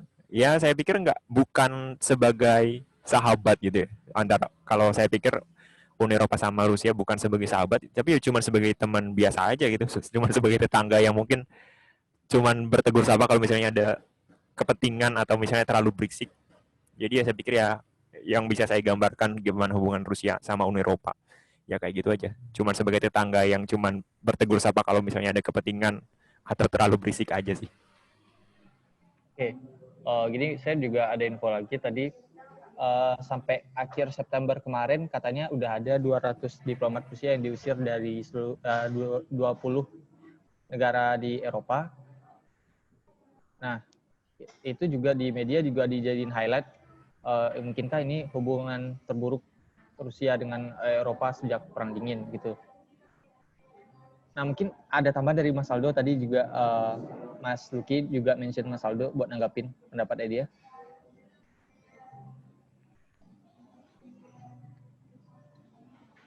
Halo Mas Aldo. Halo. Koneksi dia lagi jelek ya tadi. Ya, Oh, kayaknya wifi-nya jelek deh. Oke. Tapi ya gitu sih. Bahkan pengusiran diplomat itu sebenarnya bukan hal yang spesial bagi Rusia gitu. Maksudnya hal yang biasa-biasa aja gitu, bukan hal yang pertama kali. Ya, jadi saya pikir misalnya pengusiran diplomat dari Inggris kemarin yang ada di Inggris gitu. Ya biasa aja gitu. Dan pun kalau di masa depan ada pengusiran diplomat lagi, pengusiran diplomat Rusia gitu di suatu negara di Uni Eropa, saya pikir itu bukan hal yang baru dan hal yang biasa aja gitu. Biasa aja maksudnya ya udah sering gitu, bukan hal yang bikin kaget gitu. Ya gitu, saya pikir cuma sebagai tetangga yang punya hubungan biasa-biasa aja. Musuh kalau bisa dibilang konfrontasi gitu enggak juga, cuman yang enggak deket-deket amat gitu. Ya kayak gitu sih saya pikir. Oh, iya. Baik Mas Lucky, kasih info ya. Mungkin dari yang lain, saya juga masih bingung ini mau bikin pendapat gimana ini prospek hubungannya mereka berdua ini. Atau bikin closing statement aja nih. Nanti biar Irfan nyimpulin dari masing-masing kita. Iya sih, soalnya ini udah jam 4. Ya. Bahasanya susah juga sih kayaknya. Juga ya. Oke. Mulai dari siapa dulu? Hah? Mulai siapa? Masa saya dulu? Ya udah. Mungkin dari siapa dulu nih? Mas Fandris. Iya, kenapa? Mungkin bisa closing statement-nya aja, Mas. Closing statement Ya. Yep. Kesimpulan. dari saya. Ya, Ya. kesimpulannya. Dari diskusi ini, dari pertanyaan kedua ke pertama tadi. Oke. Sebenarnya kalau mau saya simpulkan, saya nggak join diskusi ini dari awal sampai akhir banget. Dan karena saya harus bolak-balik untuk makan, untuk nyuci piring. Ini emang masalah klasik sih, tapi memang kenapa ya?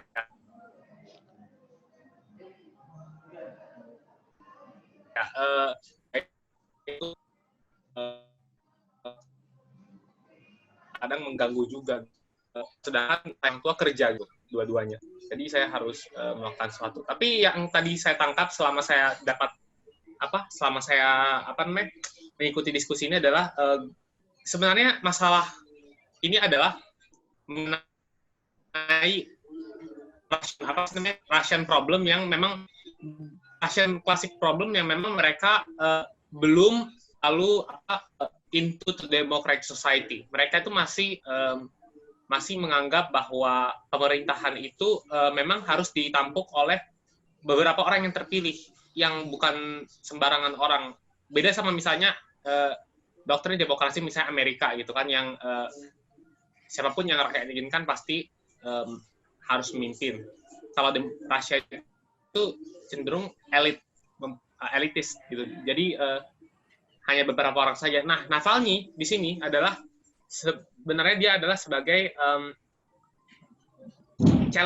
challenger kepada status quo yang doktrin Rusia tadi, yang hanya beberapa orang yang kaum elit yang memimpin Rusia. Dia adalah challenger dari status quo ini. Nah, apa yang terjadi dengan Navalny adalah sebenarnya itu adalah reaksi dari status quo tersebut kepada Navalny sendiri untuk memperkuat lagi doktrin bahwa Rusia itu adalah negara yang dipimpin oleh hanya dipimpin oleh sebagian kaum aja atau kaum elit. Dan juga kalau kita lihat reaksinya sampai Uni Eropa nge-cancel Nord Stream segala macam, itu sebenarnya adalah demi mereka melihat kembali bahwa bahwa Uni Eropa itu tidak mau bergantung kepada Rusia, nggak mau bergantung, sekarang juga nggak mau bergantung, sepertinya mereka ingin independen sendiri, tidak bergantung sama power manapun, bahkan kepada Amerika ya mereka sudah mulai mengurangi intensitasnya. Jadi selain untuk sanksi-sanksi itu untuk menghukum Rusia juga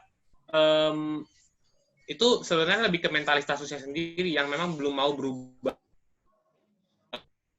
dan tidak tindakan. Itu aja sih. Ya, oke, makasih Mas Vandris. Oke, mungkin dari pendapat yang lain, closing statement yang lain. Mas Fatur Evans, silakan Mas.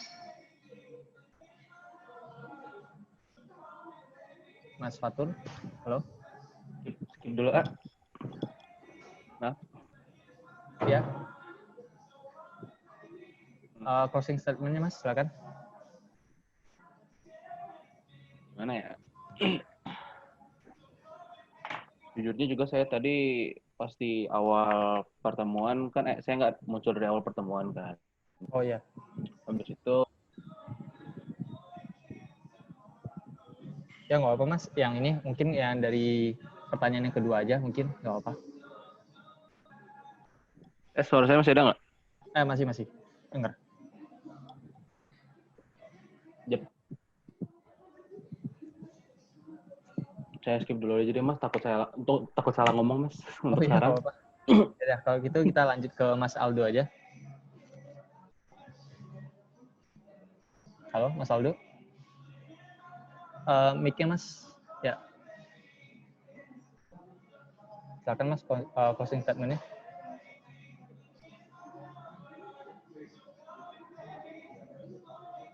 Halo.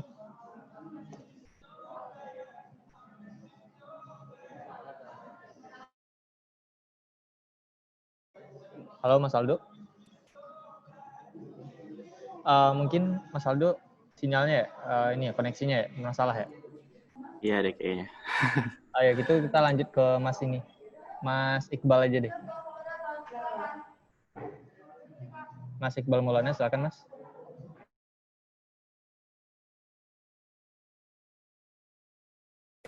Ya, paling kalau dari saya sih, kalau terkait kasus peracunan Navalny ini emang terkesan belum ada benang merah gitu ya, kayak sebenarnya siapa sih. Tapi yang jelas itu sih kalau menurut saya emang banyak kepentingan di situ di dalam kasus ini. Karena mulai dari contohnya dari tuduh-tuduhan antara Kremlin, terus dari Navalny sendiri yang terkesan pengen mengguncang status quo lah bisa dibilang begitu. Terus implikasinya terhadap perjanjian dengan Uni Eropa kayak Nord Stream 2 tadi, di situ juga ada politik sumber daya juga di situ, masalah pipa gas alam dan lain-lain juga berimplikasi sama deal-deal energi fosil antara Rusia dengan Uni Eropa. Ya intinya mungkin kalau dari saya sih sekali lagi saya juga belum terlalu mendalami tentang kasus ini, tapi yang jelas sih memang terdapat banyak kepentingan menurut saya di dalam kasus ini. Paling itu aja sih.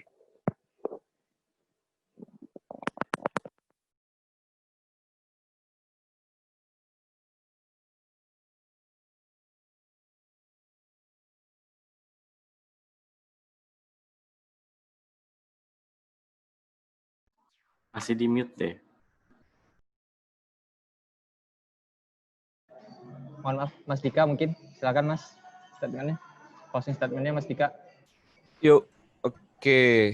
Kalau dari gue sih, mungkin dari yang pertama dulu ya, yang kayak untuk pelakunya. Dari yang gue dengar dari tadi, ya betul sih kata si Iqbal, kayak belum ada benang merah buat membantu kita simpulin nih siapa pelakunya. Cuman gue bisa nyampein kalau si kejadian ini dipancing gara-gara itu yang si plannya Putin untuk menerapkan kepemimpinannya sampai tahun keberapa lah gitu, gue lupa. Terus sekarang si Putin ngerasa si visionnya itu terancam dengan aksi provokatifnya dari si Alexei ini. Jadi kalau gue dari sendiri, gue nyimpulin ya itulah dari pemerintahnya sendiri yang melakukan. Kalau untuk yang kedua, hubungan sama Jerman dan Rusia, kayak kenapa Jerman interested banget sama kasus ini, ya seperti yang gue bilang tadi, adanya interdependensi antara dua negara. Di Eropa membutuhkan gas atau energi, sedangkan Rusia membutuhkan apa ya, we can say partner lah gitu. Jadi hubungannya itu ada itu antara Jerman dan Rusia. Itu dari gue. Baik, Mas Dika. Mungkin selanjutnya Mas Akmal. Akmal, silakan Mal. Oh iya, makasih Bang. Seperti yang udah aku katakan sebelumnya ya, kalau misalkan di sini sebenarnya aku bukan expert juga di bidangnya, dan terima kasih karena udah bisa berbagi dan mendapatkan ilmu dari kalian juga. Tapi satu yang menjadi kesimpulan sih, menurutku yaitu kemungkinan terbesar ya dari pemerintah Rusia sendiri, dan tentunya kita kan berbicara tentang kemungkinan ya, karena penyelidikan juga masih dilakukan dan masih sangat abu-abu. Tentunya kemungkinan besar hingga kemungkinan terkecil pun memiliki peluang yang sama. Jadi ya untuk sekarang mungkin kemungkinan terbesar dari pemerintah Rusia sendiri, ataupun memang sebenarnya kasus ini sederhana, tapi ternyata banyak pihak yang akhirnya memanfaatkan situasi dan ya menumpang dari sini dan mengambil manfaat lah. Nah, kalau untuk yang pertanyaan kedua yang mengurangi hubungan Rusia dengan negara-negara lain ataupun Uni Eropa, tentunya sih pasti akan merubah sedikit dinamika yang terjadi, apalagi di ketergantungan Uni Eropa dengan pipa gas dari Rusia. Kayaknya bakal berubah, tapi untuk tahun ini nggak terlalu signifikan. Setuju dengan beberapa pendapat yang diutarakan teman-teman yang lainnya. Terima kasih guys. Oke, makasih Akmal udah beri statementnya. Kemudian kita lanjut ke Mbak Mega. Silakan Mbak, closing statementnya. Iya, mungkin karena gue juga masuknya setengah jam 1 jam sebelum ini berakhir ya. Jadi agak general ya. Dan gue juga sebenarnya nggak terlalu expert di masalah Eropa Timur gitu-gitu. Jadi kalau menurut saya sih, untuk mempengaruhi hubungan dengan Uni Eropa itu sebenarnya nggak akan terlalu signifikan kayak yang sebenarnya bilang. Melainkan bahkan ke depannya menurut saya. Tetapi ini tuh bakal jadi salah satu faktor yang either exacerbate the situation atau enggak menjadi sebuah kontribusi kepada suatu situasi gitu. Jadi dia nggak bakal menjadi satu komponen utama yang mempengaruhi sebuah hubungan, tapi mengikuti faktor-faktor lainnya gitu-gitu. Bahkan untuk yang mungkin yang gas project yang tadi diomongin, yang Nord Stream itu tuh walaupun Angela Merkel sebenarnya mau cabut, dia sendiri sebenarnya mungkin juga ada posisi di mana itu tuh adalah sebuah investasi yang 9 billion. Jika dia cabut, mungkin dia juga harus menanggung secara berapa persen dari pencabutan yang tersebut, yang dia tuh harus merogoh duit lagi gitu dari pemerintah dia. Jadi kayak ini tuh mau secara ekonomi ataupun politis mungkin bukan sesuatu yang sangat mempengaruhi besar, tapi bagian dari faktor-faktor kecil yang memicu terhadap kejadian-kejadian lainnya gitu. Mungkin agak mirip-mirip dikit sih, cuman kayak mungkin beda posisi ya. Gue udah lupa nama apa ya. Kemarin assassination yang siapa jurnalis yang berhubungan sama Arab Saudi itu. Cuman gue udah lupa namanya. Khashoggi. Iya, Khashoggi. Ya, mungkin mirip-mirip seperti itu. Yang awal itu pada yang kayak minta pertanggungjawaban secara verbal, kayak formal speech and anything dari government. But in the end, itu tuh hanya sebagai salah satu hal kecil. Karena ini tuh terakhir walaupun berhubungan dengan internasional, itu masih sebuah masalah domestik dari Rusia gitu. Mereka hanya bisa memberikan influence, tapi tidak bisa memberikan pengaruh secara besar. Mungkin itu sih dari saya. Oke, terima kasih Mbak Mega. Ya, mungkin Mas Trey.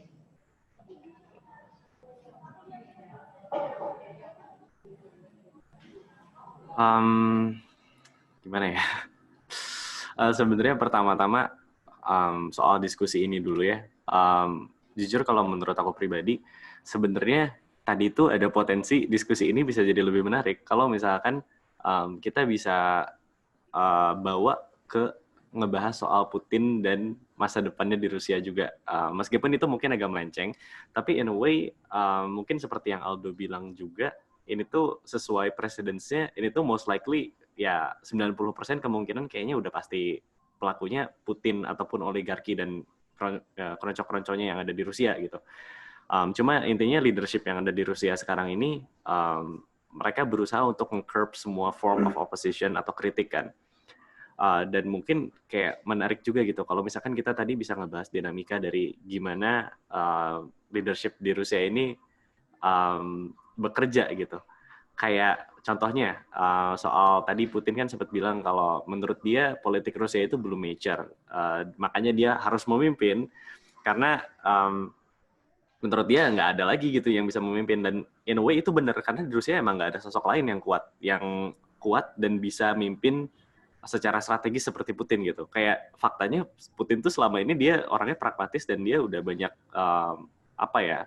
punya strategic victories dalam foreign policy-nya, dalam diplomasinya di Ukraina, di Suriah gitu. Dia melakukan banyak gerakan yang bikin rival-rivalnya tuh kewalahan gitu. Nah, itu menarik aja menurut gue. Cuman kayak in a way kita bisa kayak membahas bahwa gimana dengan mereka curbing oppositions, justru itu akan membuat suatu climate di mana politik Rusia tuh nggak akan pernah mature sampai kapanpun. Karena ketika semua form of oppositions terus-terusan di curb, akhirnya ya udah Rusia tuh akan terus terbiasa dengan kultur autokrasi yang semuanya tuh personal gitu. Kayak apa bedanya Putin zaman sekarang dengan zaman Stalin kalau begini? Karena kalau menurut gue ya, karena kayak bahkan sekarang pun Putin memimpinnya udah puluhan tahun, udah hampir sama kayak zaman Uni Soviet dulu. Apa bedanya Rusia demokrasi sekarang dengan zaman Uni Soviet komunis dulu kalau gitu kan? Nah, udah ganti paus. Udah ganti paus 3 kali, Putin masih mimpin. Iya, dan justru itu pertanyaannya menurut gue kita bisa mempertanyakan juga pertanyaan yang menarik, apakah dengan Putin mempertahankan kultur seperti ini, politik Rusia akan mature? Karena menurut gue nggak akan mature kalau dia terus pertahanin dia pengen megang kekuasaan. Bakal terus aja begini, ketika Putin meninggal, atau mungkin dia udah nggak in power, akan ada autokrat lagi yang menggantikan posisi dia. Atau lebih parah kalau misalkan nggak ada autokrat yang bisa sekuat dia, bisa malah menimbulkan perpecahan lebih parah di Rusia. Jadi kayak interesting kalau misalkan tadi bisa dibahas itu. Sebenarnya itu aja sih menurut gue kalau soal assassination-nya, poisoning-nya sendiri, ya seperti yang udah diutarain tadi, menurut gue ini udah jelas perilakunya Putin gitu. Tapi kalau untuk pertanyaan keduanya, kira-kira hubungan Rusia dengan Uni Eropa gimana? Well, menurut gue nggak akan ada yang signifikan banget. Karena kayak Sergei Skripal pun diracun dan ya udah gitu. Ketika sudah ada kecaman di awal-awal, setelah itu ya udah kita we accept it, we move on. Seakan-akan nggak pernah terjadi. Tuh. Oke, makasih Mas Rey. Jadi tadi saya juga highlight ya, mungkin bisa menjadi bahan diskusi yang menarik ya, politik dalam negeri ya Rusia. Mungkin lain kali lu supaya bisa bikin tor tentang itu ya. Ya, oke, kita lanjut ke Lucky yang terakhir. Udah semua? Oh iya belum. Aldo tadi terakhir belum. Mas Aldo bisa dengar nggak? Halo? Sinyal udah enggak itu sih kayaknya udah enggak mendukung. Oh ya udah. Kita lanjut ke Lucky aja terakhir yuk. Oke, nggak banyak yang bisa saya tambahin sih. Soalnya ya kayaknya udah semua yang saya tahu di omongin tadi. Kalau barangkali saya itu aja kali ya, saya ringkas aja. Tadi kalau misalnya pertanyaan pertama, saya siapa yang ngeracunin si Navalny ini? Saya setuju 90 tanpa menghilangkan kemungkinan bahwa si Navalny ini meracuni dirinya sendiri ya kemungkinan itu tetap ada, cuman walaupun itu kecil, cuman ya 90% saya pikir ya kalau nggak Putin ya kroni-kroninya Putin gitu, dengan alasan yang politis tentu saja. Dan ini sebenarnya belum disinggung nih. Kenapa sih diracun nih? Tapi ini menarik nih. Kenapa diracun dibunuhnya? Kenapa nggak ditembak gitu? Atau diapain gitu? Kenapa diracun? Ya saya kemarin tuh dapat insight dari podcast Bebas Aktif gitu. Kenapa diracun itu karena ngasih efek psikologis gitu. Jadi kalau sebelum mati dia itu lama itu bakal tersiksa dalam jangka waktu yang lama gitu sebelum akhirnya mati. Kalau ditembak kan ya udah mati aja gitu.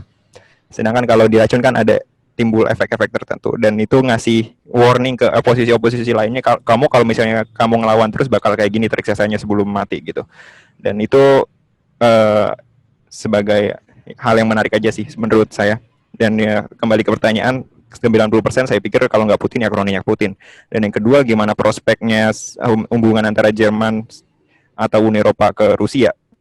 Ya saya pikir kalau nggak salah Mega tadi bilang ya ini cuman masalah apa ya, nggak terlalu kecil lah buat mempengaruhi hubungan Uni Eropa dan Rusia secara signifikan. Bagi saya juga ya ini terlalu kecil aja sih.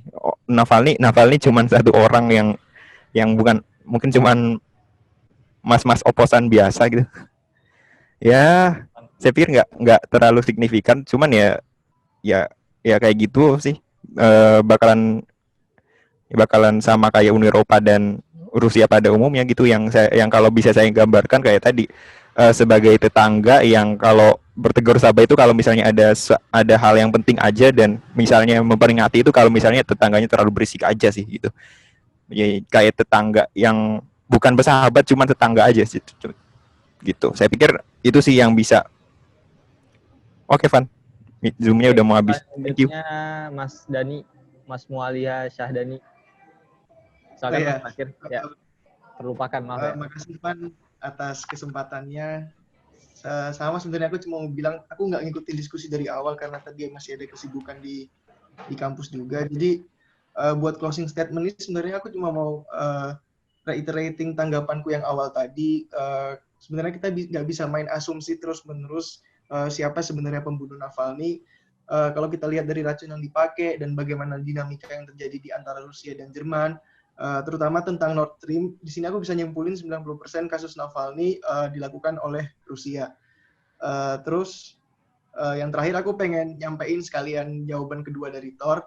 Bagaimana prospek hubungan Rusia dan Jerman ke depan. Kalau dari perspektif pribadiku sih aku lihat Rusia itu termasuk salah satu negara middle power ya terutama di Eurasia. Jadi walaupun definisi middle power ini sebenarnya nggak terlalu cocok buat ngupas Rusia sebagai penggolongan negara di Eurasia, tapi di sini kita bisa nyimpulin dengan status middle power tersebut Rusia masih dan akan terus mendapatkan dukungan terutama dari Jerman. Apalagi partai koalisinya Angela Merkel yaitu partai Social Democrat Party itu pro terhadap Rusia. Jadi itu sih closing statement dari aku. Makasih. Oke, makasih Mas Dani. Aku mau nyimpulin aja ya pendapat dari teman-teman semua tadi, bahwa dari pertanyaan pertama tadi kita hampir semuanya itu sepakat kalau misalnya melihat dari presiden yang ada, ini mungkin kemungkinan besar, saya nggak berani presentasinya berapa, tapi kemungkinan besar ini dilakukan oleh Kremlin, baik itu dari Putin ataupun kawan-kawannya, konco-konco siapa gitu. Tapi yang jelas ini kemungkinan dari dapatnya fakta bahwa adanya Novichok di kemungkinan di teh yang diminum si Navalny sebelum terbang ya. Nah itu ya siapa lagi kalau bukan Rusia gitu. Nah kemudian untuk pertanyaan yang kedua ini, prospek hubungan Eropa ke depannya tidak akan terganggu karena saya juga meng-highlight tadi pendapatnya Mbak Mega, ini semua hanya kasus kecil yang kemudian bisa saja kemudian di-trigger oleh kasus-kasus yang lain gitu. Tapi untuk sementara tidak akan ada perubahan yang besar dari hubungan antara Rusia dan Eropa karena Eropa sendiri masih bergantung ke gas alamnya dari Rusia, sedangkan Rusia seperti yang dikatakan oleh Mas Ray tadi, butuh Mas Ray apa Mas Dika tadi ya? Ini butuh partner istilahnya gitu. Nah, mungkin segitu dulu.